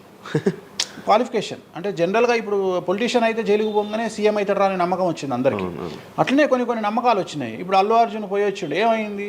సో అదే సినిమా ఇంకా ఆయన అనుకున్న దానికంటే ఇంకా కొద్దిగా ఎక్కువ డబ్బులు వసూలు చేసింది. సో ఇప్పుడు వీళ్ళు కూడా అంతే. కాకపోతే జాతకాల్లో చూసుకోవాల్సింది ఎందుకు ఇట్లాంటివి జరుగుతాయంటే, అష్టమ శని, అంటే 8వ ఇంట్లో శని వచ్చినప్పుడు, 6వ ఇంట్లో శని వచ్చినప్పుడు, 12వ ఇంట్లో శని వచ్చినప్పుడు, 1వ ఇంట్లో శని వచ్చినప్పుడు, 6వ ఇంట్లో గురువు వచ్చినప్పుడు, 12వ ఇంట్లో గురువు వచ్చినప్పుడు ఇలాంటి సంఘటనలు వ్యక్తిగతమైన జీవితంలో జరిగే అవకాశాలు ఉంటాయి. ఇప్పుడు ఏదైతే కన్యారాశికి ఈ నెల 30 వరకు బ్యాడ్ ఉందో అది తులారాశికి షిఫ్ట్ అవుతుంది 1వ తారీఖు నుండి. అంటే ఏప్రిల్ 1వ తేదీ నుండి రాబోయే 2.5 సంవత్సరాల పాటు తులారాశి సెలబ్రిటీలు ఎవరైతే ఉంటారో వాళ్లకు సేమ్ సంచలనాలు, జైలుకు వెళ్ళడాలు, ఇలాంటి సమస్యలు అనేటువంటివి రాబోతున్నాయి. వేణుస్వామి గారు చేసిన తప్పులకి నలిగిపోతూ ఆయన మీద జరుగుతున్న ట్రోల్స్ తీయించడానికి లక్షలు ఖర్చు పెడుతున్నాడనే పబ్లిక్లో టాక్ అనేది నడుస్తుంది. అది ఎంతవరకు నిజం? అసలు పట్టించుకొని అవి ఎంజాయ్. ట్రోల్స్ని ఎంజాయ్ చేస్తారా? ట్రోల్స్ని ఎంజాయ్ చేస్తాను నేను. ట్రోల్స్ని ఎంజాయ్ చేస్తాను నేను. ఎందుకు అంటే నేను నమ్మేది ఏంటంటే any publicity is good publicity అని నమ్మే వ్యక్తి నేను. Bad or good publicity. నేను అనే పాయింట్ ఏంటంటే ఒక అంబానీ ఫ్యామిలీ పెళ్లిళ్ళు చేసుకున్నారు, 5,000 కోట్లు ఖర్చు పెట్టి పెళ్లిళ్ళు చేసుకోవడానికి ప్రధానమైన కారణం ఏంది? పబ్లిసిటీ పిచ్చి. వేణుస్వామికి 5,000 కోట్ల పబ్లిసిటీ ఫ్రీకి వచ్చినప్పుడు ఎందుకు వద్దంటాడు? పిచ్చినా కొడుక వేణుస్వామి అన్నా? కాదు కదా. ఒక ప్రైమ్ టైంలో 7 గంటలకు నేను ఒక ఛానల్లో అరగంట షో కొనాలంటే నాకు కనీసం ₹1,00,000 అవుతుంది. నేను పిచ్చినా కొడుకునా? నాకు వచ్చే పబ్లిసిటీ ఎంత ఎక్స్ట్రీమ్ పబ్లిసిటీ వస్తుంది. నేను ఎప్పుడు బాధపడతా? నా లైఫ్ డిస్టర్బ్ అయినప్పుడు బాధపడతా, నా ఫైనాన్షియల్ రూట్ ఆగిపోయినప్పుడు బాధపడతా. ఇప్పుడు నేను 12వ సంవత్సరంలో సినిమా ఇండస్ట్రీకి వచ్చిన. నా కమాండింగే మీడియా, నా కమాండింగే సినిమా ఇండస్ట్రీ, నా కమాండింగే పొలిటికల్, నా commanding all aspects of life. అలాంటి నేను నా జాతకాన్ని అంటే ఏం తెలియకుండానే బ్లైండ్గా వచ్చి మీడియా ముందర మాట్లాడేసి దొబ్బులు తిని వెళ్ళిపోదాం అనుకుంటున్నా? అంటే నాకంటూ కొన్ని క్లారిఫికేషన్స్ ఉంటాయి కదా. ఇప్పుడు ఉదాహరణ, ఇప్పుడు ఒక వ్యక్తి మీద ఒక లీగల్ అలిగేషన్ వచ్చినప్పుడు వాడు యాంటిసిపేటరీ బెయిల్ తీసుకుందామా, లాయర్ను మాట్లాడుకుందామా, ఏం చేద్దాం అని ఆలోచిస్తాడు కదా. అట్లనే మనం అడవిలోకి వెళ్ళేటప్పుడు టైర్ పంక్చర్ అయితే ఏం చేస్తామని ఆలోచించుకుంటాం కదా. అట్లనే ఒక అడవిలో ట్రావెల్ చేసినప్పుడు మనం ఆలోచించుకొని ట్యాంక్ డీజిల్ ఫుల్ చేయించుకుంటాం కదా. సో అట్లా నాకు ఉండవు ఆలోచనలు. నేను ఆలోచించుకోకుండానే ఇలాంటి పనులు చేస్తున్నా. సో వేణుస్వామిని దెబ్బ కొట్టాలి అన్నా, ఎవరిని దెబ్బ కొట్టాలన్నా ఫైనాన్షియల్గా దెబ్బ కొట్టాలి. బట్ నేను అవకాశం అవతల వాడికి ఇయ్యాను. కారణం ఏంటంటే ఒక ఎలుకలాగానో ఒక పాములాగానో, ఒక ఎలుక కానీ పాము కానీ తన శత్రువుల దాడి నుండి బయటికి రావాలంటే 7 నుండి 8 బొక్కలు చేసుకుంటుంది ఒక హోల్లో. అంటే ఇటు రాడ్ పెడితే ఇటు వెళ్ళిపోతుంది, ఇటు రాడ్ పెడితే ఇటు వెళ్ళిపోతుంది. సో అట్లనే నేను ఒక 4-5 రకాల ఆర్థిక వనరులను ఏర్పాటు చేసుకున్నా. నా మెయిన్ ఇది కాకుండా ఇంకా 4-5 రకాల ఆర్థిక వనరులను ఏర్పాటు చేసుకున్నా. ఈరోజు దుకాణం బంద్ చేయమంటే ఇదే క్షణంలో దుకాణం బంద్ చేసి కాలు మీద కాలేసుకొని నా పనులు నేను చేసుకుంటాను. సో అంత కంఫర్టబుల్ జోన్లో ఉన్నా నేను. సో నాకు టెన్షన్ లేదు. నాకు అంటే నన్ను ఎవడో ఆపేస్తాడు, నేను ఆగేయాలి ఏం లేదు, హ్యాపీగా వెళ్ళిపోతుంది. సపరేట్ బిజినెస్లు ఉన్నాయి నాకు. 190 వ్యాపకాలు ఉన్నాయి నాకు. నన్ను జ్యోతిష్యం, నేను 4 నెలలు జ్యోతిష్యం చెప్పుకోకపోతే జ్యోతిష్యం మీద సంపాదించేదానికంటే ఇంకో ₹5 ఎక్కువ సంపాదించుకున్నా.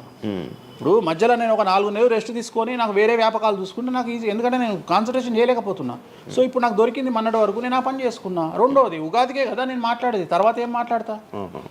రెండోది ఏంటంటే కొన్నిసార్లు మనకు కొన్ని విచక్షణ, కొన్ని జ్ఞానాలు కలుగుతాయి, కొన్నిసార్లు కలుగుతాయి. ఇప్పుడు నాకు కూడా అదే జ్ఞానం కలిగింది. ఎందుకు అంటే ఇక్కడ వాక్యూమ్ నేను కవర్ చేసిన, టాలీవుడ్లో తెలుగులో వాక్యూమ్ కవర్ చేసిన, ఇక్కడ ఏం లేదు. సో నేను వాక్యూమ్ ఇంకా క్లియర్ చేసుకోవాలి, ఇంకా పెంచుకోవాలి అంటే బాలీవుడ్కు పోవాలి, కన్నడ పోవాలి, తమిళ్ పోవాలి. సో అటువైపు నేను కాన్సన్ట్రేషన్ చేస్తున్నా ఎక్కువగా. అందుకని నేను ఇక్కడ సెలబ్రిటీల గురించి చెప్పడం ఆపేసిన, తెలుగు సెలబ్రిటీల గురించి చెప్పడం లేదు. ఇప్పుడు మీరు పాన్ ఇండియా ఆస్ట్రాలజీ 100% తప్పేముంది? అదే విన్నాను రీసెంట్. యుఎస్, దుబాయ్ అవన్నీ వెళ్తున్నారంట. అంటే దాని అర్థం క్లయింటేల్ ఉందనే కదా. ఇప్పుడు మన యూరోప్ పోయి వచ్చిన సరే, ఒక పెద్ద విషయంలో వెళ్ళేసి వచ్చిన చెప్పుకోవాలని లేదు, చెప్పను. క్లయింటేల్ ఉంది. ఆస్ట్రేలియాకి రెగ్యులర్గా ఎవ్రీ 3 months ఆస్ట్రేలియా పోతా, ఎవ్రీ 3 months లండన్ పోతా నా క్లయింటేల్కు. తప్పేముంది? అంటే ఉన్నట్టే కదా, నేను అనేది ఉన్నట్టే కదా. ఇప్పుడు విచక్షణ కలిగిన వాడు ఆలోచిస్తాడు. అంటే వేణుస్వామి మీద ఎందుకు వస్తున్నాయి రూమర్స్, ఎందుకు వేణుస్వామిని టార్గెట్ చేస్తున్నారు, నాకు అనవసరం. వాళ్లకు అవసరం ఉన్నోడు ఎంక్వైరీ చేసుకొని నా దగ్గరకు వస్తాడు. నేను ఇంకోటి అందరికి ఒకటే చెప్తా, నా పాజిటివ్ వీడియోల కంటే నా నెగిటివ్ వీడియోలే చూడండి. ఫస్ట్ జనాలు నన్ను ఎక్కిన వీడియోలు చూడండి, నన్ను దొబ్బిన వీడియోలు చూడండి, నా గురించి నెగిటివ్గా పెట్టిన వీడియోలు చూడండి. అప్పటికే మీకు నా మీద నమ్మకం కలిగితేనే నా దగ్గరికి రండి, లేకపోతే రావద్దు. ఫస్ట్ వాటిని ఎంజాయ్ చేయండి, వాటిని ఫుల్ ఎంజాయ్ చేయండి, చేసి నా దగ్గరికి రండి. అట్లాంటి వాళ్ళే నా దగ్గరకు వస్తారు. అవునా? నాకు అదే కావాలి. చెప్పారా? నాకు అదే, నాకు టీవీలో ఎప్పుడు కూడా చెప్తున్నా కదా, వాళ్ళు వచ్చిన వాళ్ళు ఎవరైనా వచ్చిన వాళ్ళు చెప్తారు కదా. ఇప్పుడు ఉదాహరణ ఏమంటారు అంటే, ఇప్పుడు కామాఖ్య ఉంది, కామాఖ్యకి వెళ్తే ఇప్పుడు ఎవరో ఒకళ్ళు పబ్లిసిటీ చేసిరు, కామాఖ్యలో నాన్ వెజ్ ఉండదు, లిక్కర్ ఉండదు అని చెప్పి పబ్లిసిటీ చేసిరు. అవును. చెయ్యంగానే నా కామాఖ్య మెట్లెక్కగానే కనిపించేది నాన్ వెజ్, కామాఖ్య మెట్లెక్కగానే కనిపించేది లిక్కరు, గర్భగుడిలో ప్రదర్శనం చేస్తున్నంతసేపు మనకు కనిపించేది నాన్ వెజ్, లిక్కరు. సో అక్కడికి ఇప్పుడు ఎగ్జాంపుల్ చెప్తా. ఇప్పుడు శివ అనే వ్యక్తి కామాఖ్యకి ఇంతవరకు వెళ్ళలేదు. సో ఇప్పుడు ఏమనుకుంటాడంటే, వేణుస్వామి గురించి చెప్పిన ప్రచారాన్ని శివ నమ్ముతాడు. నాకు అదే కావాలి, ఇప్పుడు నమ్మడమే కావాలా. కానీ శివ నెల తర్వాత కామాఖ్యకి వెళ్తాడు. వెళ్ళిన తర్వాత ఎక్కడ చూసినా అడుగున నాన్ వెజ్, లిక్కర్ కనిపిస్తుంది శివకు. శివకు లాస్ట్కు ప్రసాదం కూడా నాన్ వెజ్ ఇస్తారు, ప్రసాదం కూడా లిక్కరే ఇస్తారు. అంటే తాగున ఆయన అని చెప్పి చేతిలో పోస్తారు. అంటే తీర్థంలో లిక్కర్ పోసి మీకు తీర్థం ఇస్తారు, మీరు తీర్థం తాగుతారు, లిక్కర్ పోసిరు. అప్పుడు ఒకసారి మీకు గుర్తొచ్చేది ఎవరు? వేణుస్వామి. ఓహో, వేణుస్వామి చెప్పింది 100% నిజము. అంటే మనం మూర్ఖులము, ఇన్ని రోజులు నమ్మింది, మనం తప్పు చేసినాం వేణుస్వామి విషయంలో. అక్కడికి వెళ్ళే వాళ్ళు క్షుద్ర పూజలు వీళ్ళు వాళ్ళు వెళ్తుంటారు. అసలు క్షుద్రం అంటే ఏంది? క్షుద్ర పూజలు శ్మశానంలో చేస్తారు. ఇవి వామాచార పూజలు. మందులలో, అలోపతి మందుల్లో రెగ్యులర్ మందులు స్టిరాయిడ్స్ లాగా, స్టిరాయిడ్స్ అనేవి ఇవి. సో నాలెడ్జ్ లేకపోతే నిమ్మకాయలు పెట్టిన ప్రతి చోట క్షుద్ర పూజ అంటే, శ్రీకాళహస్తిలో నిమ్మకాయలతోనే పూజ చేస్తారు. క్షుద్ర పూజ నాది అంటే వేణుస్వామి పూజలు చేయడం క్షుద్ర పూజలు, వామాచార పూజలు. వామాచార పూజలు నేను అనేది ఏంటంటే, నేను అది ఇప్పుడు ఇందాక అదే చెప్పిన, అనేవాడు ఫిల్టర్ లేకుండా ఎన్నన్నా అనుకొని, ఒకవేళ అట్లా అనుకుంటే వేణుస్వామి క్షుద్ర పూజలు చేస్తే సోషల్ మీడియాలో ఎందుకు పెట్టుకుంటాడు? నా లైఫ్లో నేను చెప్పేది ఒకటే, నేను ఆస్ట్రాలజీలో కానీ బ్రాహ్మణ్ కమ్యూనిటీలో కానీ నేను సన్నీ లియోను. నేను నా బట్టలు నేనే ఇప్పుకుంటా, నేను ఎవ్వరిని ఇప్పనియ్యా, నా బట్టలు నేనే ఇప్పుకుంటా. నేను దొంగతనంగా ఇవాళ వరకు పూజ చేసినా, దొంగతనంగా చెయ్యలేదు. పైన పూజ అవుతుంది, మీరు కెమెరా తీసుకొని పోయి పెట్టుకోండి. నాన్ వెజ్ పెట్టిర్రు, లిక్కర్ పెట్టిర్రు, పైన పూజ అవుతుంది. సో మీ ఇష్టం వచ్చినవి తీసుకోండి. నేను శాస్త్రానికి విరుద్ధంగా చేస్తే అమ్మవారు నన్ను సర్వనాశనం చేస్తుంది. నాకెవడన్నా అడ్డొచ్చి అనవసరంగా అమ్మవారిని బద్నాం చేస్తే వాడు సర్వనాశనం అవుతాడు. Simple logic. ఇంట్లో పెద్ద ఏం లేదు, ఇంట్లో నేను పెద్ద గొప్పగా చెప్పుకునేదే లేదు. వామాచారాన్ని క్షుద్ర పూజలుగా భావించి మాట్లాడుకుంటే మీ కర్మ. ఇంకోటి, నేను ఎందుకు లైవ్లో పెడతా పూజలన్నీ? ఎందుకు పెడుతున్నా అంటే, నేను చేసేటి సక్రమమైనటువంటివి కాబట్టే పెడుతున్నా. ఇంకోటి, ఎక్స్ప్లోర్ చేసేవాడికి తెలుస్తాయి ఇవన్నీ. కామాఖ్య పోవాలంటే పోయేటప్పుడు 15,000, వచ్చేటప్పుడు 15,000, 30,000 రూపాయల ఫ్లైట్ టికెట్ ఎక్కి పోవాలి. ఒకప్పుడు 4,000 రూపాయల ఫ్లైట్ టికెట్ ఉంది వేణుస్వామి ప్రచారం చేయక ముందుకు. వారానికి ఒక్క ఫ్లైట్ ఉండే గౌహతికి. ఇవాళ ప్రతిరోజు పోవడానికి 3 ఫ్లైట్లు, రిటర్న్ రావడానికి 4 ఫ్లైట్లు వేణుస్వామి వల్ల ఏర్పడ్డాయి. ఇవాళ తెలుగు, మీరు కామాఖ్య టెంపుల్కి వెళ్తే ప్రతి 10 మందిలో 5 తెలుగు వాళ్ళే ఉంటారు, కర్ణాటక వాళ్ళు ఉంటారు, తమిళ వాళ్ళు ఉంటారు. సో ఇంత స్ప్రెడ్ అయింది కామాఖ్య. సో రెండవది, తెలియకుండా మాట్లాడే వాళ్ళ గురించి నేను మాట్లాడా, ఎక్స్ప్లోర్ చేసి మాట్లాడే వాళ్ళ గురించి నేను మాట్లాడతాను. మీరు కామాఖ్యకి వెళ్తే ఇప్పుడు గోవాలో ఏముంటుంది? ఉంటుంది. ఉదాహరణ, బ్యాంకాక్ అనగానే ప్రతి నా కొడుకు మాట్లాడేది ఏంది? మసాజ్. హైదరాబాద్ కంటే గొప్పగా ఉంటుందా బ్యాంకాక్? నాకు తెలియదు. ఇండియా కంటే గొప్పగా ఉంటుందా బ్యాంకాక్? మరి ఇప్పుడు అట్లాంటప్పుడు ఆడవాళ్ళు ఎందుకు పోతున్నారు? ఇప్పుడు బ్యాంకాక్కు ఆడవాళ్ళు విపరీతంగా పోతున్నారు. అంటే బ్యాంకాక్లో మసాజ్ కాకుండా బీచెస్, వైట్ శాండ్ బీచెస్ చాలా ఫేమస్, ఫ్రూట్స్ ఫేమస్, చెట్లు ఫేమస్, ఎంటర్టైన్ చేసే ప్లేసెస్ చాలా. అంటే మూర్ఖులు, నాలెడ్జ్ లేని వాళ్ళు బ్యాంకాక్ గురించి తప్పుగా మాట్లాడతారు. అట్లనే మన దగ్గర పెద్దాపురం ఉంది. పెద్దాపురం గురించి అదేనా ఇక దాని అర్థం? పెద్దాపురంలో బుట్ట భోజనం చాలా ఫేమస్. నేను ఎక్కడికి వెళ్ళిపోయాను. పెద్దాపురం అని ఉంది, బుట్ట భోజనం ఉంది. పెద్దాపురంలో బుట్ట భోజనం నాకు ఇష్టము, కొంతమందికి వేరే ఇష్టం. అంటే నేను అనేది ఏంటంటే, మీ ఇష్టం వచ్చినట్టు. ఇప్పుడు చిలకలూరుపేట అని పేరు, అంత మాత్రం తప్పు పడతామా? అంటే మూర్ఖపు వేదవాళ్ళు మాట్లాడే మాటలకు నేను తీసుకోవాల్సినటువంటి పని నాకు లేదు. రెండవది, కాదేది విమర్శకు అనర్హం. అంటే వేణుస్వామి దగ్గర విషయం ఉంది, వేణుస్వామి సెలబ్రిటీ కంటెంటు, లేదా వేణుస్వామిని ట్రోల్ చేసినా, వేణుస్వామిని తిట్టినా, వేణుస్వామి గురించి సబ్జెక్టు పెట్టినా, కనీసం మనకు ఒక వీడియోతోని ఒక 5 జీతాలు వెళ్తాయి అనేటువంటి నమ్మేటువంటి ప్రజల గురించి నేను మాట్లాడను. ఎందుకంటే నా వల్ల వాళ్ళ జీతాలు వెళ్తున్నప్పుడు నేను సంతోషపడతా. నా వల్ల జీతాలు వెళ్తున్నప్పుడు నేను ఎంత తిడితే నాకు అంత ఆనందం. ఎందుకంటే వేణుస్వామి మంచోడు అని చెబితే ఎవడు చూడడు. వేణుస్వామిని తిడితే 5 లక్షలు చూస్తాడు. 5 లక్షలు అంటే కనీసం 30,000 రూపాయలు. అంటే నాకు తెలియదు సరిగా, ఒక జీతం వెళ్ళిపోతుంది కదా. సో నేను అనే పాయింట్ ఏంటంటే, నన్ను తిడితే నేను అసలు బాధపడను, నన్ను తిడితే నేను సంతోషపడతా. కారణం ఏంటంటే, అట్లీస్ట్ ఆ వీడియోతోని నన్ను ఒక 1000 మంది అన్న గుర్తుపడతారు. ఇప్పుడు ఆస్ట్రాలజీ పరంగా నాకు ఉండే గుర్తింపు నాకు ఉంది, నేను కాదనను. కానీ ఇంకా నా గుర్తింపు నేను పెంచుకోవాలంటే ఎట్లా పెంచుకుంటా, నాతో అయిపోయింది. ఇంతకంటే నేను ఏం చేయలేను. ఇక నేను మ్యాక్సిమం చేసేసిన ఆస్ట్రాలజీలో. ఇప్పుడు వేణుస్వామి అంటే సౌత్ ఇండియాలో వేణుస్వామి అనగానే ఆస్ట్రాలజీ పేరు వస్తుంది, ఆస్ట్రాలజీ అనగానే వేణుస్వామి వస్తుంది. ఎవడు అవునన్నా కాదన్నా నేనే మార్గదర్శకం, దీంట్లో అనుమానమే లేదు. కానీ ఇంతకంటే నాకు ఇంకేదో కావాలి అంటే నేను డబ్బులు, ఇప్పుడు మీరు నా దగ్గరకు వచ్చిర్రు, ఎక్కడైనా నా నేమ్ ప్లేట్ మీరు చూసిరా? చూడలేదు. నా ఫోటో కనిపిస్తుందా మీకు నా ఆఫీస్లో? లేదు. అది నా రేంజ్, అది నా రేంజ్. నాకు విజిటింగ్ కార్డు ఉండదు, నాకు విజిటింగ్ కార్డు ఉండదు, నాకు నేమ్ ప్లేట్ ఉండదు, నాకు నా ఫోటో ఉండదు ఎక్కడ. అమ్మవారి ఫోటోలు, వెంకటేశ్వర ఫోటోలు తప్ప నా పర్సనల్ ఫోటోలు నేను ఎక్కడ పెట్టుకోను. మీరు నన్ను వేణుస్వామి కాదు ఎల్లయ్య అన్న నేను యాక్సెప్ట్ చేస్తాను.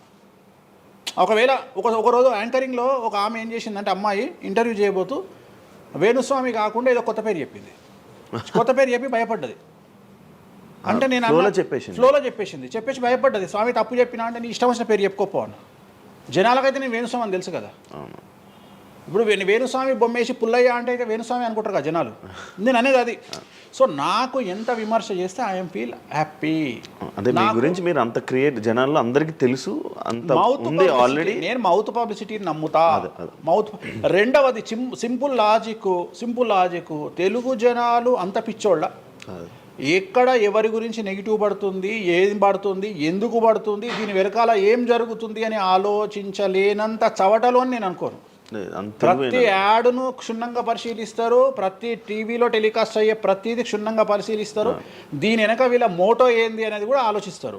సో చాలా సింపుల్గా అనలైజ్ చేస్తారు. సో అంత మాత్రాన నాకు వచ్చేదేముంది, జనాలు ఒకటి నన్ను విమర్శించేవాడికి లేదా నన్ను శత్రువుగా భావించేవాడు ఆ 2 రోజులు మంది ఎక్కువ తాగుతాడు, 2 పెగ్గులు, అంతకుమించి వాడు వీకేది ఏం లేదు. రెగ్యులర్గా తాగే మందు కంటే 2 పెగ్గులు ఎక్కువ తాగుతాడు, 2 ముక్కలు ఎక్కువ తింటాడు, ఎందుకంటే అబ్బా వేణుస్వామికి ఏదో అయిపోయింది అని. కానీ అంతకుమించి జరిగేది ఏముంటుంది, వేణుస్వామి మర్డర్ చేసినా, మానభంగం చేసినా రాజ్యాంగానికి అతీతంగా లోపలికి పోతాడు. అది కాకుండా 19(1) ప్రకారమే ఎవరికైతే జనాలకు స్వేచ్ఛ మాట్లాడే హక్కు ఉందో దాన్ని బేస్ చేసుకుని వేణుస్వామి మాట్లాడతాడు తప్ప వేణుస్వామి రాజ్యాంగాన్ని మీరి ప్రవర్తించేటువంటి పరిస్థితి లేదు. రాజ్యాంగానికి లోబడి ప్రవర్తిస్తాడు. సో ఆర్టికల్ స్పీచ్ 19(1) ప్రకారమే మాట్లాడతాడు. దీంట్లో ఎటువంటి సమస్యలు లేదు. నా వృత్తి ఆస్ట్రాలజీ. సో పర్ఫెక్ట్గా మాట్లాడుకుంటా. కానీ నా గురించి నెగిటివ్గా మాట్లాడే వాళ్ళు ఎప్పుడు కూడా నా శ్రేయోభిలాషలే, ఎందుకంటే వాళ్ళు నా స్థాయిని పెంచుతూ ఉన్నారు కాబట్టి నేను వాళ్ళని ఎప్పుడూ శత్రువులుగా భావించను. వేణుస్వామి గారితో డేంజర్ అంటే మిగతా కొంతమంది బ్రాహ్మణ లైక్ పంతులు కానీ వీళ్ళు కానీ చెప్పేది ఇది, వేణుస్వామి గారి డేంజరు ఆయన్ని ఒకవేళ ఏమైనా అంటే మళ్ళీ ఆయన పూజలు చేసి మనం నాశనం అయిపోయేలా ఇది కూడా ఆయన చేయగలడు, పవర్స్ ఉన్నాయి. నమ్ముతున్నట్టే కదా, అంటే నాకు వర్తుందనే కదా. అలా అర్థం కాదు, వర్తున్నట్టే కదా. ఇప్పుడు వర్త్ లేకపోతే ఫీల్ కావాలి. భయపడుతున్నారంటే నమ్ముతున్నట్టే కదా. సబ్జెక్ట్ ఉందని నమ్ముతున్నారు కదా. ఓకే ఓకే, పవర్స్ ఉన్నాయి, పవర్స్ నమ్ముతున్నారంటే సబ్జెక్టే కదా. అది తప్పేం లేదే దాంట్లో, దాని తప్పేం లేదు కదా. అంటే నా దగ్గర పవర్స్ నమ్ముతున్నారు కదా, ఇట్ ఈస్ ప్రూవ్డ్ కదా. నేను అనే పాయింట్ ఏంటంటే, నేనేదో జనాల్ని ఉద్ధరిస్తా, నేనేదో జనాలకు పూజలు చేసి వాళ్ళను మంచి చేస్తా అనుకున్నప్పుడు ఫస్ట్ అడిగే క్వశ్చన్ ఏంటంటే, రేపు ఇచ్చినాయాలా నీకు వచ్చిన సమస్యలు క్లియర్ చేసుకోరా అంటారు ఫస్ట్. మరి నా సమస్యలను క్లియర్ చేసుకుంటా కదా. లాజికా కాదా? చేస్తారా నిజంగా? నేను అడిగే పాయింట్ మీకు అర్థం కాలా? అర్థమైంది. నేను చెప్తున్నది ఒకటి, నీకు అర్థమవుతున్నది ఏమంటున్నా. నాకు ఒక న్యాయపరమైన చిక్కు వచ్చినప్పుడు దాని నుండి బయటపడడానికి నేను పూజలు చేసుకుంటానా, చేసుకోనా? మరి వాటి ద్వారానే కదా నేను జనాలకి. ఇప్పుడు నీకేదన్నా ప్రాబ్లం వచ్చి రేపు పొద్దున వేణుస్వామి గారు నాకు ఈ సమస్య వచ్చింది అంటే సమస్య మీరు ఎప్పుడు నమ్ముతారు? నన్ను మీరు చేశాక అది మీరు నేను బయటపడ్డప్పుడు నమ్ముతారు. అదే మీ సమస్యల నుంచి మీరు బయటపడ్డాక జనాలు నమ్ముతారు. అర్థమైంది. బట్టతల పెట్టుకొని నేను వెంట్రుకలు మొలిపిస్తాను టీవీలో యాడ్ ఇస్తే అమనా బూతులు తిడతారు. అరే నీకే గుండు మీద ఎంటికలు లేవు, నువ్వేం మొలికిస్తావురా అని. అట్లనే నేను కూడా నా స్టామినా ఏందో జనాలకు తెలియజెప్పాలి అంటే నేను నా సమస్యల నుండి బయటపడ్డప్పుడే కదా ఎదుటి వ్యక్తికి చేసే రైట్స్ నాకు ఉంటాయని చెప్తున్నా. అంటే ఇప్పుడు మీకు వచ్చిన సమస్యల నుంచి మీరు బయటపడ్డానికి మీకు మీరే పూజ చేసుకున్నారు. ఎందుకు చేసుకో? నా జాతకాన్ని నేను విశ్లేషించుకుంటా కదా. ఇప్పుడు నాకు వచ్చే సమస్య నేను అనుకోను, బట్ నేను సమస్యలు వస్తే వాటిని క్లియర్ చేసుకోవడానికి నాకుండే రెమెడీస్ నాకు ఉంటాయి కదా. మీరు చేశారు ఆ పూజల్లో ఎవరైనా నష్టపోయారా? ఎవరినైనా? ఎవరిని నేను అనేది ఏంటంటే మనం బాగుండాలని కోరుకుంటాం. ఇంకోటి ఏంటంటే ఫస్ట్ నేను శత్రువుగా భావించాలి కదా. నేను అంత దూరం ఆలోచించాను. నేను ఎదుటి వ్యక్తిని శత్రువుగా ఎప్పుడు భావిస్తా అంటే వ్యక్తిగతంగా వచ్చి నన్ను కొట్టినప్పుడు నేను భావిస్తా. అంటే నా గురించి చెడుగా మాట్లాడడం అనేది నాకు శత్రువు కాదు, ఎందుకంటే వాళ్ళ వృత్తి అది. అది బోల్డ్ మంది మాట్లాడతారు అందరితో, అందరూ శత్రువులు. నేను అదే అంటున్నాను. ఇప్పుడు ఇదే వీడియో కింద మళ్ళీ పెడతాడు ఎవడో, మళ్ళీ వచ్చిన వారా పంది అని పెడతాడు. ఇప్పుడు నేను వాడిని ఇల్లు ఎత్తుక్కుంటూ పోవాలా నేను? వాని ఇల్లు నాకు కనీసం లక్షల్లో క్లయింటేల్ ఉంటుంది. ఈ వీడియో కింద తిడితే ఒక 10 మంది తిడతారు. ఈ 10 మంది అలవాటు అయిపోయి, అలవాటు కాదు, కలియుగ ధర్మము. నేను చాలా ప్రాక్టికల్గా ఉంటా. నేను చాలా లేకపోతే ఎంత దమ్ము ఉంటే ధనిష్టల నేను వచ్చి మందు తాగుతా, నాన్ వెజ్ పెడతా అని చెప్పుకోవాలంటే చాలా విషయం ఉండాలి, మామూలు విషయం కాదు. ఈ కమ్యూనిటీలో తట్టుకోవాలి. అందుకనే నేనేమంటున్నా, ఒక బ్రాహ్మడు అనగానే ఇప్పుడు ఉదాహరణ ఒక పెద్ద పూజారి ఉన్నాడు ఏ గుడికి, ఆ పెద్ద పూజారిని టార్గెట్ చేయాలంటే ఫస్ట్ టార్గెట్ చేసేది నాన్ వెజ్ తింటాడు, లిక్కర్ ముట్టుకుంటాడని చెప్తారు. అందుకని నేనే నా బట్టలు ఇప్పేసుకుంటున్నా. అవకాశం లేదు అంటే నేను ఆల్మోస్ట్ ఆల్ అండర్వేర్తో సహా అన్ని ఇప్పేసిన. ఒకవేళ నేను అండర్వేర్ ఉంటే అదన్నా లాగుదామని ఎవడో వస్తుండే, నేను అది కూడా ఇప్పేసిన. ఇంకేముంది నా నాయన నన్ను ఇప్పడానికి? నా దగ్గర ఏం లేదు కదా. ఇప్పుడు నువ్వేమైనా కొత్తవి చూపిస్తే ఏం చూపిస్తావు? నువ్వేం చూపిస్తావు? సుప్రీంకోర్టు ఇచ్చిన ఆర్డర్ ప్రకారం నేను వేరే అమ్మాయితో పడుకున్నా, అమ్మాయితో ఇష్టంతో పడుకుంటే అది కూడా నాకేం తప్పు లేదు. ఇంకా నువ్వు నాకు ఏం చూపిస్తావు? నేను ఎప్పుడన్నా నేను సామాజికానికి వ్యతిరేకంగా చేసినప్పుడు, శాస్త్రానికి వ్యతిరేకంగా చేసినప్పుడు నువ్వు నా గురించి వ్యతిరేకంగా చూపిస్తావు. అంతే తప్ప నా దగ్గర ఏమున్నాయని చూపిస్తావు? నేను చచ్చే వరకు చూపించలేవు. నేను నన్ను బొందబెట్టే వరకు, నన్ను తగలబెట్టే వరకు నేను తప్పు చేసినా చూపించలేవు. నేను చెయ్యను. మీరే చెప్పేసుకుంటున్నారు. నేనే చెయ్యను. నేను ఇప్పుడు పైసలు లేనివాడు, పైసలు పోగొట్టుకున్నవాడు బెట్టింగ్లోకి పోతాడు. అవును. లేదా ఇప్పుడు కొత్త వ్యవహారాలు ఉన్నాయి. ఒకడేమో నిధులు దొరుకుతాయని పోతాడు, ఒకడేమో రైస్ పుల్లర్ అని పోతాడు. ఇవన్నీ ఏం కావని తెలుసు, మనకు తెలుసు, వాడికి తెలియదు. వాడు మానసికంగా వీక్ కాబట్టి వాడు సొంతంగా డబ్బులు దొంగతనంగా నాకు అవసరమే లేదురా నాయన. నాకు వేరే వ్యాపకాల నుండి డబ్బులు వస్తున్నప్పుడు లంగ పని చేసే అవకాశం నేనెందుకు చేస్తా? నాకు అవసరమే లేదు. నన్ను లంగ పని చేయమని చెప్తే నేను చెయ్య. నాకు వద్దు. నేను లంగ పని చేసే సవ్వాలే లేదు, నాకు అవసరం లేదు. రెండోది ఏంటంటే నా దగ్గరికి రానంత వరకే నా గురించి నెగిటివ్గా మాట్లాడతారు. ఒక్కసారి నా ఆఫీస్లోకి ఎంటర్ అయ్యారు అంటే వానికే అర్థమైపోతుంది, నీ అమ్మాయి కుల్లా ఉన్నాడు రా నాయన, ఈయనతో వేస్ట్, ఈయన దగ్గర ఏం దొరకదు. రెండవది, ఇవాళ ఎక్కడ పడితే అక్కడ కెమెరాలు పెట్టుకొచ్చేటువంటి స్థాయిలో ఇది మనకు సైన్స్ పెరిగింది. ముక్కు పుల్లలు కూడా పెట్టుకొస్తారు, చౌకమ్మలు కూడా పెట్టుకొస్తారు. నేను లంగ పని చేస్తే కూర్చొని 2 నిమిషాలు దొరకబట్టి టెలికాస్ట్ చేస్తారు. కానీ మాటలు ఉన్నాయి, క్లారిటీ సాక్ష్యం లేదు. ఇక మరి ఏం చేస్తాను నేను? పోనీ నేను అందరిలాగా దాచిపెట్టే మనిషిని కాదు, దొంగతనంగా లంగపనంగా డోర్లు అన్నీ కుల్లా ఉన్నాయి. మీరు ఎక్కడికొచ్చినా మాట్లాడి నా ఆఫీస్లో ఏమైనా చేయండి, ఓపెన్గా పూజలు చేస్తా. ఇంకోటి వేరేటోడు పెట్టే కానీ నేనే పూజ పెడుతున్నా. ఇంకోటి రెండోది, బాటిల్ కూడా నా చేతిలో పట్టుకొని అమ్మవారికి నైవేద్యం చేస్తున్నా. పోనీ నేను బాటిల్ దొంగతనంగా ఇది మందు బాటిల్ కాదు అని చెప్తలేను, blue label bottle, royal salute bottle నేనే పోసి మరి అమ్మవారికి నైవేద్యం చేస్తున్నా. ఇంకా ఎక్కడనే దాపరికం ఉంది? ఇంకా బాటిల్స్ కూడా కాస్ట్లీ, అంటే పెద్ద గెస్టులకే అవి పెద్ద వాళ్ళ విఐపీ రేంజ్ని బట్టి పెడతాం. నార్మల్ వాళ్ళు వస్తే వాళ్ళకి తగ్గట్టి వాళ్ళ ఇష్టం. ఇప్పుడు ఉదాహరణ, ఇప్పుడు బాలయ్యబాబుకి చేస్తే మ్యాన్షన్ హౌస్ పెడతాం. కొంతమంది ఎన్ఎస్సి అంటే ఇప్పుడు ఉదాహరణ వాడు మొన్న ఎవడో విమర్శిస్తుండు నన్ను. ఆయన లారీ కళ్ళద్దాలు పెట్టుకుంటాడు అని ఒక జ్యోతిష్కుడు నన్ను విమర్శిస్తున్నాడు. అంటే అరే లారీ కళ్ళద్దాలు అది కొనాలంటే కాశీ దాకా దేకాలి. ఎంత అంటే మన లైఫ్లో దాని వాల్యూ తెలియదు. అదే కుక్కకి ఏం తెలుసు కుసుమపు వాసన, నెయ్యి గురించి ఏం తెలుసు కుక్క కంటే? వాడు ఏదో మాట్లాడతాడు. వాడు మాట్లాడినప్పుడు నేను వాడి మీద పీటీ చూపిస్తా. అరే నా కళ్ళద్దాల గురించి మాట్లాడుతున్నాడు, ఆ కళ్ళద్దాలు నీ జీవితంలో చేతులు కూడా పట్టుకొని చూడలేవురా నువ్వు. ఇంకా నువ్వు దాని గురించి మాట్లాడితే నువ్వు ఇక వాడిని కుక్క కంటే హీనంగా నేను చూడాలి తప్ప వాని గురించి వాని మీద నేను సింపతి చూపిస్తా తప్ప నేను కోపానికి ఎందుకు వస్తా? అట్లా చాలామంది విమర్శ చేస్తుంటారు. విమర్శల గురించి మనం పట్టించుకునే. మీకు బ్రాండ్ బట్టలు, బ్రాండ్ స్పెట్స్ అవన్నీ ఎలా అలవాటయ్యాయి అంటే ఇప్పుడు కూడా చెప్తా, జాతక రీత్యా శుక్రుడు ఎవరికైతే కొద్దిగా నీచంలో ఉంటాడో వాళ్ళు ప్రతి శుక్రవారం నాడు పర్ఫ్యూమ్ కొట్టుకోవాలి. శుక్రుడు అంటే లగ్జరీస్. ఓకే. శుక్రుడు జాతకంలో శుక్రుడు గ్రహం నేను మాట్లాడేది. శుక్రగ్రహం వీక్ ఉన్నప్పుడు ప్రతి శుక్రవారం నాడు పర్ఫ్యూమ్ కొట్టుకోవాలి. అండ్ ఒక పెగ్గు 30 ml కాచేయాలి. తాగుమని చెప్తే వేణుస్వామి చెప్పిండు కదా అని ఒక ఉద్యమంలాగా తాగొద్దు. ఒక 30 ml కాచు తాగాలి. అట్లా ఒక 3 నెలలు చేసిన తర్వాత డెవలప్మెంట్ ఏందో మీకే కనిపిస్తుంది. మళ్ళీ వేణుస్వామి మందు తాగేమన్నాడు అని కాంట్రవర్సీ కావచ్చు. డాక్టర్లే చెప్తారు, 30 ml తాగితే హార్ట్కి మంచిది, బీపీకి మంచిది అని చెప్తారు. కానీ డాక్టర్ల పేరు అడ్డం పెట్టుకొని కుంభాలు తాగుతారనే భయానికి డాక్టర్లు చెప్పరు, ఆపేశారు. 30 ml అనేది చాలా మంచిది, బట్ నేను రోజు తాగమంటలేను. శుక్రవారం నాడు మాత్రమే, అది కూడా శుక్రుడు నీచంలో ఉంటే, శుక్రుడు 6వ ఇంట్లో, 12వ ఇంట్లో, 8వ ఇంట్లో ఉన్న శుక్రుడి మీద శని దృష్టి ఉన్న జాతకరీత్యా మీరు శుక్రవారం నాడు 30 ml పెగ్గు తాగండి నైటు. అది కూడా ఫ్యామిలీతోని మహమ్మద్ రఫీ పాటలు పెట్టుకొని, ఏఆర్ రెహమాన్ పాటలు పెట్టుకొని, ఇళయరాజా పాటలు పెట్టుకొని ఆ పెగ్గు తాగి ఆ పాటలు ఎంజాయ్ చేసి పండుకోండి హ్యాపీగా. సో మీ లైఫ్ ఎట్లుంటుందో చూడండి. నేను మాట్లాడేది వ్యాపారమో ఇతర ఉద్యోగం చేసే వాళ్ళ గురించి కాదు. ప్రత్యేకించి 100 రూపాయల దగ్గర 1,00,000 రూపాయలు సంపాదించగలిగి రియల్ ఎస్టేట్ వ్యాపారులు, వ్యాపారస్తులు, పొలిటీషియన్స్, పెద్ద పెద్ద వాళ్ళ గురించి మాట్లాడుతున్నాను. టీచర్లు, అటెండర్ల గురించి నేను మాట్లాడతలేను. టీచర్ ఎంత తాగినా తాగుడు మిగులుతుంది తప్ప పైసలు రావు, ఎందుకంటే ఆయన జీతం అంతే కాబట్టి. సో ఎక్కడైతే పెరగడానికి ఆస్కారం ఉంటుందో వాళ్ళ గురించి మాట్లాడుతున్నాం. సో ఇది కూడా మంచిది రెమెడీ. సో ఇలాంటి రెమెడీలు చెప్పాలంటే వేణుస్వామి చెప్తాడు కానీ వేరేటోడు చెప్పాడు. ఎందుకంటే వాడికి భయం, మందు తాగమంటే తప్పు. అరే మందు తాగమంటే తప్పు అయితే మందు యాడ్ ఎందుకు వస్తుంది, మందు ఎందుకు తయారు చేస్తారు? సో ఇదన్నీ అందుకనే దేశ కాలమాన పరిస్థితి. కసినో తీసుకుపోయి గోవాలో పెడితేనేమో లీగలు, హైదరాబాద్లో పెడితే ఇల్లీగలు. సో నేను దేశ కాలమాన పరిస్థితులు అందుకనే చెప్తున్నా. దేశ పరిస్థితులు అంటే గోవాలో యాక్సెప్ట్ గేమింగ్ యాక్ట్, ఇండియా హైదరాబాద్లో యాక్సెప్ట్ కాదు. సో అదే చెప్తున్నా, ఒక దగ్గర విడాకులు అనేవి ఇండియాలో కష్టము, అమెరికాలో ఈజీ. అమెరికాలో 10 విడాకులు తీసుకున్నా ఎవడు పట్టించుకోడు. సో ఇవన్నీ కామన్. ఒకప్పుడు ఒక పెళ్లి చేసుకో, రెండో పెళ్లి అనేది చాలా పెద్ద విషయం. ఇవాళ తెలుగు సమాజం కానీ ఎంత గొప్పదైపోయిందంటే 5వ పెళ్లికి కూడా శుభమా అంటూ 5వ పెళ్లి అంటున్నారు. కాబట్టి చాలా వైడ్ రేంజ్ ఆఫ్ థింకింగ్ అనేది మారిపోయింది. కాబట్టి వేణుస్వామి కూడా మారిండు దాంట్లో. సింపుల్, అంతే, ఏం లేదు.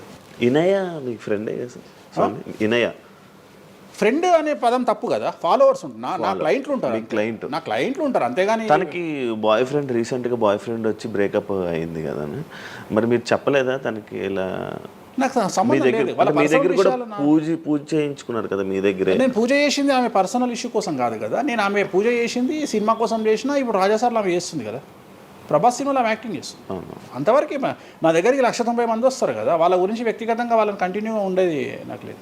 నాగ చైతన్య శోభిత జాతకాన్ని మీరు చెప్పడం జరిగింది కదా, అది తప్పని ఇప్పటికైనా ఒప్పుకుంటున్నారా? టైం విల్ డిసైడ్ అండి ఏదైనా కానీ. నేను జాతకాలు చెప్తా, పర్సనల్గా నాకు ఎవరి మీద ఏ కోపాలు ఉండవు. వేణుస్వామి జాతకం చెప్పినప్పుడు కామెడీ, 2-3 ఏళ్ళు అయినాక సీరియస్. సో నేను నమ్మింది నేను చెప్పిన, సింపుల్. ఓకే. సెలబ్రిటీ జాతకాలు వేణుస్వామి చెప్పి కలకల్లాడిన వేణుస్వామి ఈ మధ్య సెలబ్రిటీల నుంచి కొంచెం రావడం కానీ విజిటింగ్ కొంచెం తక్కువ అయ్యి డౌన్ అయ్యింది అంటున్నారు, నిజమా? అది పెరిగింది పెరిగింది కాకపోతే ఇంతకు ముందులాగా పబ్లిక్లో పెట్టట్లేదు. ఓకే, నేను పెట్టట్లేదు. ఓకే, దిష్టి అని కాదు, నేను పెట్టట్లేదు. అవసరం లేదు, ఆ స్థాయి దాటిపోయినా అనుకుంటున్నా. అంటే పబ్లిసిటీ చేసే స్థాయి దాటిపోయినా అనుకుంటున్నా. ఓకే, పబ్లిసిటీ స్టంట్లు ఎందుకులే లోపల. ఇప్పుడు నేను అనేది ఏంటంటే, ఒక టీవీ ఛానల్ బ్రేకింగ్ న్యూస్ ఇచ్చి, ఉదాహరణ TV9 గురించి మాట్లాడుకుందాం.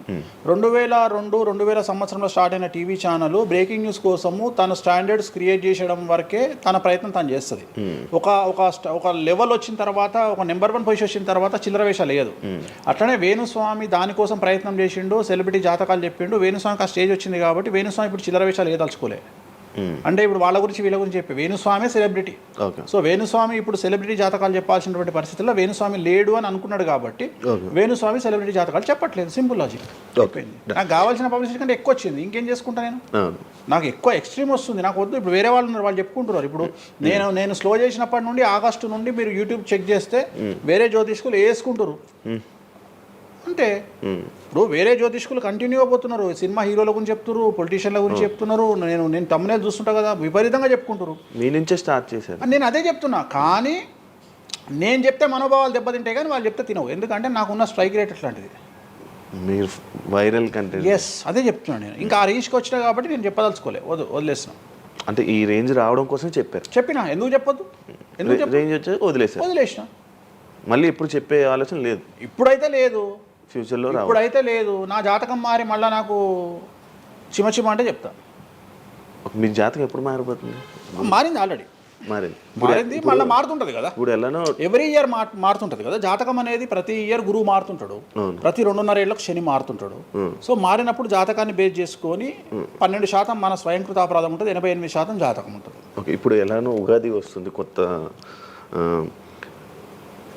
ఈ ఇయర్ రాశి ఫలాలు ఎలా ఉండబోతున్నాయి ఏంటి చెప్తారు? ఈ సంవత్సరము వచ్చేటువంటి సంవత్సరం పేరు యాక్చువల్గా మనకు యుగాది అనేది రూపాంతరంగా మారి ఉగాది అయింది. యాక్చువల్గా యుగాది యుగాది అది ఉగాదిగా మారింది. ఈ సంవత్సరము పేరు శ్రీ విశ్వ వసునామ సంవత్సరము. ఈ సంవత్సరానికి అధిపతి రవి అంటే సూర్యుడు. సో ఈ సంవత్సరము ఎలా ఉండబోతుంది ఓవరాల్ సంవత్సరము అంటే, రవి అంటే రాజు, రాజకీయాలు, పబ్లిసిటీ, ఈ మూడు రవి కమాండ్ చేస్తాడు. అంటే ఈ సంవత్సరము బాగా బాగా బాగా ఎఫెక్ట్ అయ్యేటువంటి వాళ్ళలో రాజకీయ నాయకులు నెంబర్ 1 పొజిషన్లో ఉన్నారు. దేశాలు ఉన్నాయి, అంటే దేశాల మధ్యన, రాష్ట్రాల మధ్యన యుద్ధ వాతావరణము, రాజుల మధ్యన వైరము, రాజులకు ప్రాణగండము, రాజులకు కారాగార వాసము, ప్రకృతి వైపరీత్యాలు, మరీ ముఖ్యంగా అగ్ని ప్రమాదాలు, విమాన ప్రమాదాలు, పడవ ప్రమాదాలు, రైలు ప్రమాదాలు, సో అనుకోని ప్రదేశాలలో అగ్ని ప్రమాదాలు, అలాగే సునామీ హెచ్చరికలు, అలాగే నగరాల్లో విపరీతమైన వర్షపాతము, అండ్ మరీ ముఖ్యంగా ఈ సంవత్సరం విడాకుల సంఖ్య చాలా ఎక్కువ. అలాగే వీటిలో పాజిటివ్ తీసుకుంటే ఆడవారికి విపరీతమైన రాజయోగము, అంటే ప్రాముఖ్యత అనేది ఈ సంవత్సరం ఆడవారికి పెరుగుతుంది. అలాగే 25 సంవత్సరాల నుండి 35 సంవత్సరాల యువతలో ఎక్కువగా కార్డియాక్ అరెస్ట్లు అంటే చనిపోవడము, అలాగే కన్ను లేదా చర్మానికి హార్ట్, లివరు సంబంధించినటువంటి ఏదైనా ఒక వైరస్ బాధించే అవకాశము. సో ఇవన్నీ కూడా ఈ సంవత్సరం ఉన్నాయి. దీనికి కారణం షష్ఠగ్రహ కూటమి అని మీనరాశిలో ఏర్పడుతోంది.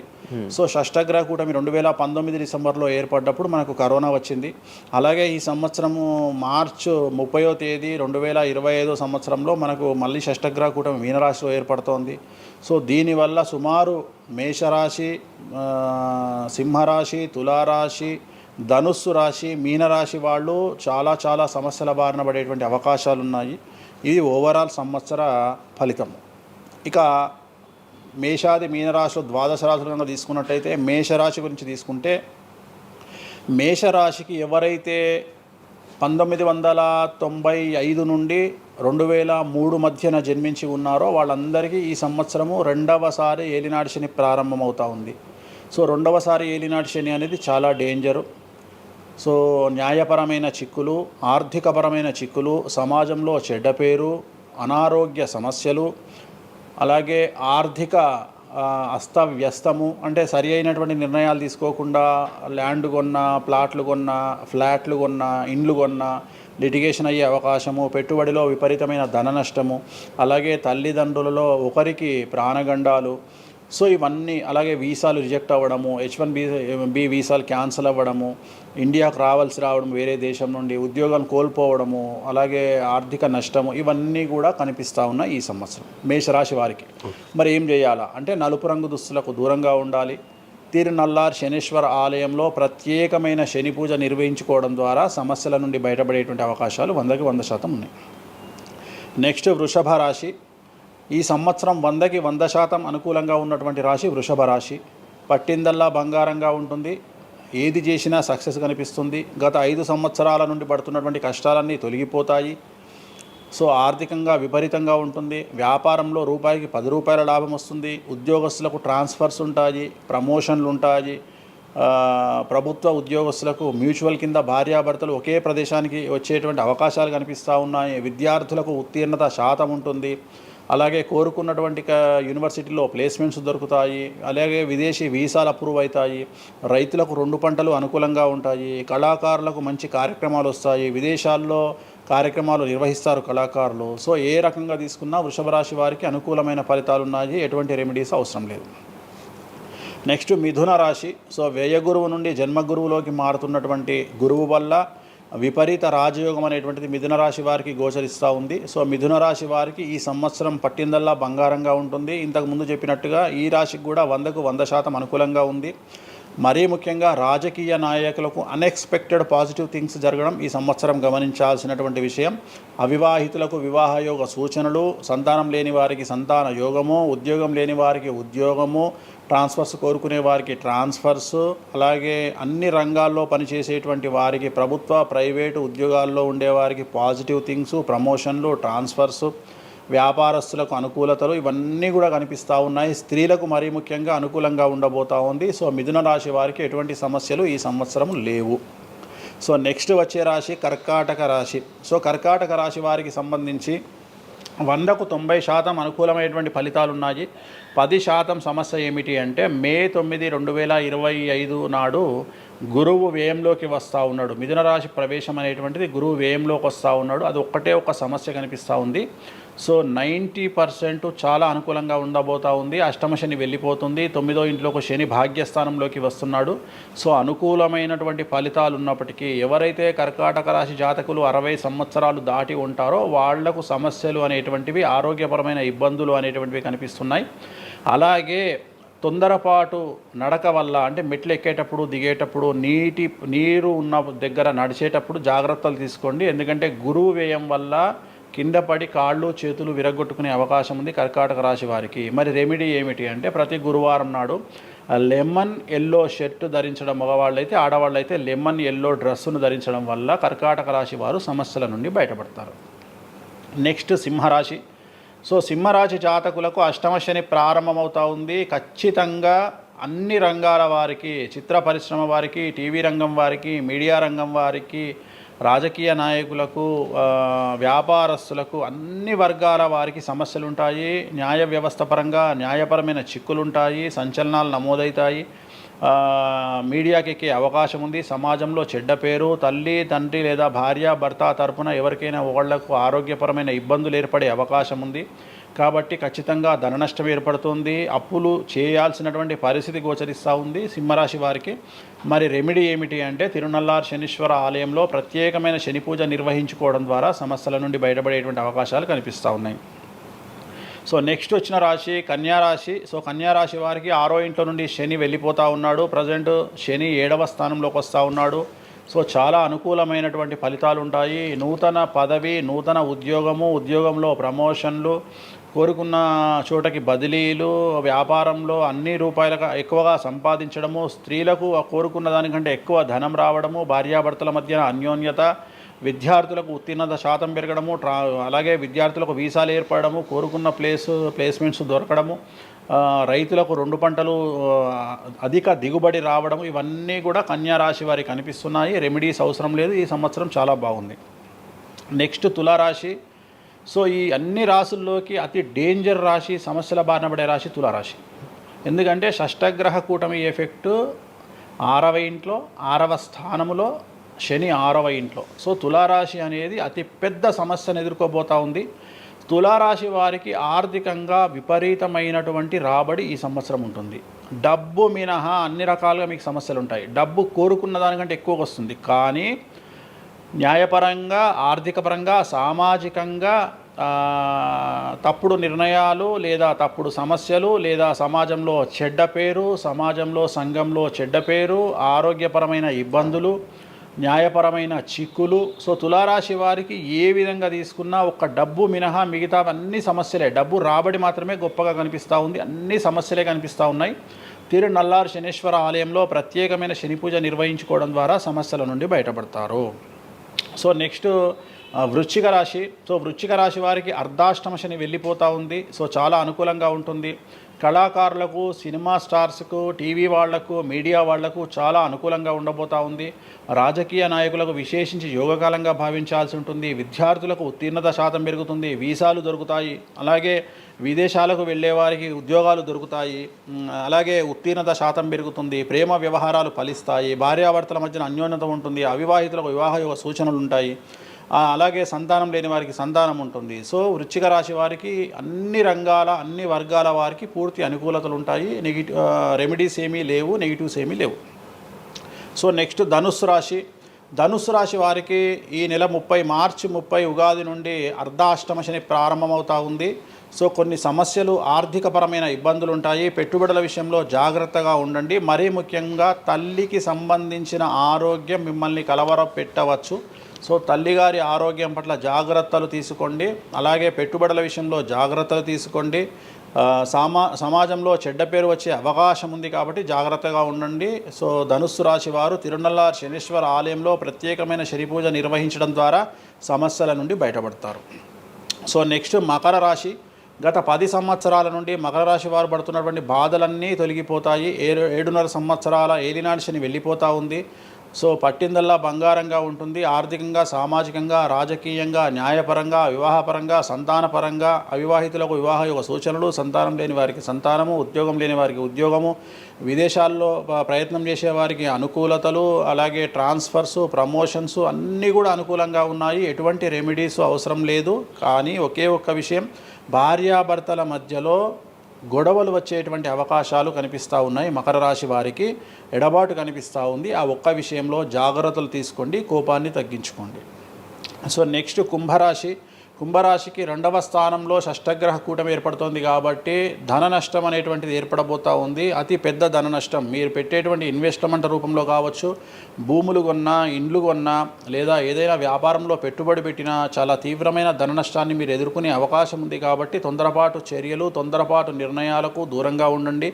నలుపు రంగు కార్లకు, నలుపు రంగు వస్తువులకు దూరంగా ఉండండి. తిరునల్లార్ శనీశ్వర ఆలయంలో ప్రత్యేకమైన శని పూజ నిర్వహించడం ద్వారా కుంభరాశి జాతకులు సమస్యల నుండి బయటపడతారు.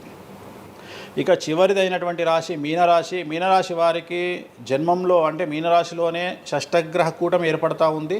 సో చాలా సంచలనాలు ఉంటాయి. నెగిటివ్సే కనిపిస్తూ ఉన్నాయి, పాజిటివ్స్ ఒక్కటి కూడా కనిపించడం లేదు. ఆర్థికంగా, న్యాయపరంగా, సామాజికంగా, ఆరోగ్యపరంగా, కుటుంబపరంగా అన్ని రకాల ఇబ్బందులు ఎదుర్కొంటారు. సంచలనాలు ఫేస్ చేయాల్సి వస్తుంది. కుటుంబంలో ఆరోగ్యపరమైన ఇబ్బందులు ఉంటాయి, ఆర్థికపరమైన నష్టాలు ఉంటాయి, భార్యాభర్తల మధ్యన గొడవలు ఉంటాయి, ఎడబాటుకు దారితీసే అవకాశం ఉంది. తల్లిదండ్రుల్లో వారికి ప్రాణగండం కనిపిస్తూ ఉంది. సో చాలా సమస్యలు మీనరాశి వారు ఫేస్ చేసే అవకాశం ఉంది. తిరునల్లార్ శనీశ్వర ఆలయంలో ప్రత్యేకమైన శని పూజ నిర్వహించడం ద్వారా ఈ సమస్యల నుండి బయటపడేటువంటి అవకాశాలు ప్రస్ఫుటంగా కనిపిస్తున్నాయి. ఇవి 12 రాశుల వివరాలు. స్వామి, ఇది మామూలుగా పంచాంగం చూసి చెప్తూ ఉంటారు, మీరు ఏం చూడకుండా ఇవన్నీ ఎప్పుడు నోటికి వస్తాయి కదా, ఇంకెందుకు? ఎవరెవరు ఎక్కడున్నారో తెలుసు కదా. అచ్చా. శని కుంభంలో ఉన్నాడు, మీనంలోకి వస్తున్నాడు ఈ నెల 30. ప్రజెంట్ వృషభంలో గురువు ఉన్నాడు, మే 9కి మిథునంలోకి వస్తున్నాడు. Practice makes perfect. రోజు ఒక్క జాతకం రాయడానికి, రోజు 100 జాతకాలు రాయడానికి చాలా తేడా ఉంటుంది కదా. చూసి ఉన్నాం కదా, పెద్ద అవసరం లేదు. టైం లేకుండా జాతకం చెప్పేవాడిని ఇండియాలో నేను ఒక్కడే. పుట్టిన టైం లేకుండా జాతకాన్ని చెప్పేవాడిని నేను ఒక్కడే. నాకు టైంతో పని లేదు. డేట్ ఆఫ్ బర్త్ ఇస్తే చాలు. నాకు చెప్తారా? డేట్ ఆఫ్ బర్త్ ఇస్తే చాలు. టైం వితౌట్ టైం నేను చెప్పేస్తాను జాతకం. ఇప్పుడు ఒకసారి చెప్పనా? నాది ఇప్పుడు చెప్పనా? ప్రాక్టికల్గా ఎందుకు అన్ని సంచలనాలు చెప్తా కదా నేను, మళ్ళీ కెమెరా రికార్డ్ అయితే. ఓకే, వద్దులే. నాకు నార్మల్ చెప్పేది అలవాటు లేదు కదా. నా దగ్గరికి రావాలంటే ప్రిపేర్ అయ్యి రావాలి. అంటే నేను సొల్లుపురానని చెప్పా, 40 ఏళ్ళకి ఇల్లు కొంటావు, 50 ఏళ్ళకి నరుకుతావు, కొరుకుతావు, ఇవి కాదు. వచ్చే 6 నెలలు జైలుకు పోతావు. నీకు విషయం ఎవరిదైనా. సో ఈ టైంలో డివోర్స్ అవుతుంది, ఈ టైంలో యాక్సిడెంట్ అవుతుంది. అంటే చెడును తెలుసుకోవడం వల్ల చెడు నుండి బయటపడడం ముఖ్యంగా. నేను చెప్పినా చెప్పకుండా నువ్వు కారు కొంటావు. నువ్వు కారు కొనడం అనేది it is very normal, right? నువ్వు ఇల్లు కొనడం అనేది నార్మల్. నా దృష్టిలో చెడు చెప్పడం వల్ల చెడు నుండి తప్పించుకోగలిగితే చాలు అనేది నేను. నీ మంచిని ఎవడు ఆపలేడు, చెడు నాపొచ్చు. ఇప్పుడు నువ్వు బెంజ్ కారు కొనుక్కుంటా అంటే, నువ్వు ఒక BMW కొనుక్కుంటా అంటే నేను ఆపను. కానీ BMW 140 పోతే ఆపుతా. నేనేమంటా, భగవంతుడు నీకు BMW ఇచ్చింది భగవంతుడు, కానీ 180లో పోయే కక్కుర్తి నీకుంటే నేనెవడు కాపాడలేడు. హైదరాబాద్ రోడ్లకు 120 లాస్ట్, 140 పైన బండి షేక్ అవుతుంది ఈ రోడ్లకు. సో 120 కంటే ఎక్కువ పోకు అని చెప్తా. కానీ దేవుడిని అయితే నీకు BMW ఇవ్వద్దు అని నేను చెప్పలేను కదా. సో నీకు BMW దేవుడు ఇస్తాడు. సో నువ్వు స్వయంకృత అపరాధం చేసుకోకుండా కాపాడాల్సిన బాధ్యత నాది. బాబు ఫ్యాటీ లివర్ ఉంది, మందు దాకు. బాబు లంగ్స్ దొబ్బినాయి, సిగరెట్లు ఆపేసాయి. బాబు ఇగో పనికి మాలిన కసినోనో పేకాటనో ఆడకు, ఉన్న ఆస్తంతా సర్వనాశనం అయిపోతుంది. సో ఇవి చెప్పడం నా ధర్మం. అంతేగాని నువ్వు కారు కొంటావు, నువ్వు తోపు అవుతావు, తురుము అవుతావు, నువ్వు ఎట్లాగైతావు? కాదు, ఈ లివర్ మీరు ఎలా చెప్తారు? లివర్ పోయింది ఇవన్నీ జాతకంలో రవి నీచంలో ఉంటే లివర్ పోతుంది. శని రవి కలిసి ఉంటే లివర్ పోతుంది, లివర్ క్యాన్సర్ వల్ల చనిపోతారు. శుక్రుడు రాహు కలిసి ఉంటే ప్రోస్టేట్ క్యాన్సర్ వల్ల చనిపోతారు. చంద్రుడు నీచంలో ఉంటే ఆడవాళ్ళకు బ్రెస్ట్ క్యాన్సర్ వస్తుంది. డాక్టర్లు చెప్తారు కదా. Medical astrology. 100 మంది నాకు హైదరాబాద్లో ఫేమస్ డాక్టర్లు అందరూ నా క్లయింట్లు, నా ఫ్రెండ్స్. జ్యుడిషియరీ మీద నాకు అవగాహన ఉంది. శుక్రుడు రావు కలిసి ఉంటే జైలుకు పోతావు. వాళ్ళు ఏం పోతే మీరు చెప్తుంటారా డాక్టర్లు? డాక్టర్లు నువ్వు డాక్టరు, నువ్వు నాకు ఏం అడుగుతావు అంటే, నీ క్లయింట్ డేట్ ఆఫ్ బర్త్ నాకు ఇచ్చి నువ్వు నన్ను అడుగుతావు ఈయనకి ఏ క్యాన్సర్ వచ్చే అవకాశం ఉంది అంటే నేను ఒక 3 ఆప్షన్లు చెప్తా. 3 ఆప్షన్లు చెప్పినాక నీ క్లారిటీ వస్తుంది. నేను చెప్తా ఆయనకు ప్రోస్టేట్ క్యాన్సర్ వస్తుంది అని చెప్తా. ఎస్ ప్రోస్టేట్ క్యాన్సరే స్టేజ్ 2లో ఉన్నాడు అని చెప్తావు. ఆయన చెప్తాడు. చెప్పినాక ఈయన ఎన్ని రోజులు బతుకుతాడు డాక్టర్ స్వామి గారు అని అడిగితే నేను ఆయన డేట్ ఆఫ్ బర్త్ని బేస్ చేసుకొని ఇక ఇన్ని రోజులు బతుకుతాడు అని చెప్తా. సో ట్రీట్మెంట్ వల్ల ఈయనకి ఏమైనా బెనిఫిట్ అయ్యే అవకాశం ఉందా అని అడుగుతాడు. అంటే అవుతుంది అని చెప్తా. ఎన్ని రోజులు బతుకుతాడు, ఇన్ని రోజులు బతుకుతాడు ట్రీట్మెంట్ చేస్తే. సో మేమిద్దరం కమ్యూనికేట్ చేసుకుంటాం. అంటే డాక్టర్కు నా మీద ఉండే నమ్మకం వల్ల నడుస్తుంది అది. అట్లనే జ్యుడిషియరీ విషయం ఉంది. జ్యుడిషియరీలో ఇప్పుడు ఉదాహరణ ఈడీ కేసు ఉంది, ఎవరి మీద నా జైలుకు పోయిండు. సో ఈడీ కేసులో బెయిల్ దొరకడం చాలా కష్టం. సో నేను బెయిల్ రావడానికి పూజలు చేస్తాను. దానికి కారాగార దోష నివారణ పూజ అని ఉంటుంది. సో ఆ పూజ చేయడం ద్వారా వాళ్ళకి తొందరగా బెయిల్ వస్తుంది. సో దీని మీద అవగాహన ఉండాలంటే జ్యుడిషియరీ మీద అవగాహన ఉండాలి. సో అందుకని నాకున్న సర్కిల్లో నేను ప్రతి విషయాన్ని మాట్లాడతాను. నాకు ఏం అలవాటు, రైతుతో మాట్లాడతా. రైతు సబ్జెక్టు జుడిషియరీ జడ్జి కనిపిస్తే జడ్జితో జుడిషియరీ సబ్జెక్టు మాట్లాడతా. ఏసీపీ కనిపిస్తే ఆయనతో లీగల్ సబ్జెక్టులు మాట్లాడతా. డాక్టర్ కనిపిస్తే గైనకాలజిస్ట్తో గైనకాలజీ మాట్లాడతా. ఇప్పుడు ఉదాహరణ నువ్వు ఇంత మాట్లాడుతున్నావు, నీకు అమ్మాయిల గురించి అవగాహన లేదు, అమ్మాయిల నెలసరి మీద నీకు అవగాహన లేదు. నాకు పూర్తి అవగాహన ఉంది. నా తల్లి, చెల్లి, అత్త, బిడ్డ అందరికీ సంబంధించి 4 రోజులు ఎందుకు టెన్షన్లో ఉంటారో నాకు తెలుసు. నెలసరిలో వాళ్ళని డిస్టర్బ్ నేను చెయ్యను. నా పెళ్ళం నా మీద అరిచినా మూసుకొని కూర్చుంటా, అంతేగాని విడాకులు ఇస్తాను బెదిరియా. అట్లనే డ్యాన్స్ చేసే అమ్మాయికి ఎన్ని కష్టాలు ఉంటాయి. ఒక హీరోయిన్ గురించి చాలా మాట్లాడుకుంటాం. డేట్లో ఉండే హీరోయిన్ డ్యాన్స్ చేయాలంటే ఎంత కష్టం, తనకు కంఫర్టబుల్ జోన్లో ఉండదు ఫిజికల్గా. సో అట్లాంటి అమ్మాయిల గురించి, వాళ్ళ కష్టాల గురించి నాకు తెలుసు. అలాగే పీసీఓడి, పీసీఓఎస్ అంటే ఏందో నాకు తెలుసు. సో హార్మోన్ ఇన్బ్యాలెన్స్ ఎందుకు వస్తుందో నాకు తెలుసు. వాళ్ళకు గడ్డాలు మీసాలు ఎందుకు వస్తాయో నాకు తెలుసు. వాళ్ళకు థైరాయిడ్ ప్రాబ్లమ్స్ ఎందుకు వస్తాయో నాకు తెలుసు. ఏ జాతకంలో ఏ గ్రహం ఎక్కడ ఉంటే ఎలా ఉంటుందో నాకు తెలుసు. అల్లు అర్జున్ లాంటి తోపు తురుము జైలుకి ఎందుకు పోయిండో నాకు తెలుసు. రేవంత్ రెడ్డి సీఎం ఎందుకు అయ్యిండో నాకు తెలుసు. రైట్, మీకు సూపర్ స్టార్గా కనిపిస్తున్న హీరో తెలుసు, కానీ సినిమాలు లేక సూసైడ్ చేసుకోవడానికి సిద్ధంగా ఉన్న హీరో నాకు కనిపిస్తాడు. అర్థమైందా? మీకు సూపర్ స్టార్ హీరోయిన్ కనిపిస్తుంది, కానీ ప్రేమ పేరుతో ఉన్న సొమ్మంతా తీసుకుపోయి మగవాడికి పెట్టి అడుగు తింటున్న హీరోయిన్ నాకు కనిపిస్తుంది. సో నాకు నెత్తిలో గ్రహాలు కనిపిస్తాయి తప్ప మనుషులు కనిపించరు. శివ అనే వ్యక్తి నాకు కనిపించాడు. శివ నెత్తిలో ఉండే 9 గ్రహాలే కనిపిస్తాయి నాకు. జస్ట్ శివ అనేది ఒక పేరు నాకు, బట్ నాకు 9 గ్రహాలే కనిపిస్తుంటాయి. ఆడుతుంటాయి, డ్యాన్స్ ఆడుతున్నది నాకు కనిపిస్తుంటాయి. నెక్స్ట్ ఇట్లా జరుగుతుంది శివకు నెక్స్ట్ 1 ఇయర్లో. అది నాకున్న ప్రాబ్లం. కనిపిస్తాయా? నాకు అదే కదా, నా దరిద్రం అదే కదా, నాకున్న ప్రాబ్లం అదే కదా. సో నాకు నీ జాతకం ఏందో నాకు కనిపిస్తుంటుంది తర్వాత. అందువల్లనే అట్లా ఆపుకోలేక నోటి దురద వల్ల తొందరపాటు చెప్పే ఇట్లా వచ్చిన. అందుకనే ఆపుకుంటున్న వాటిని.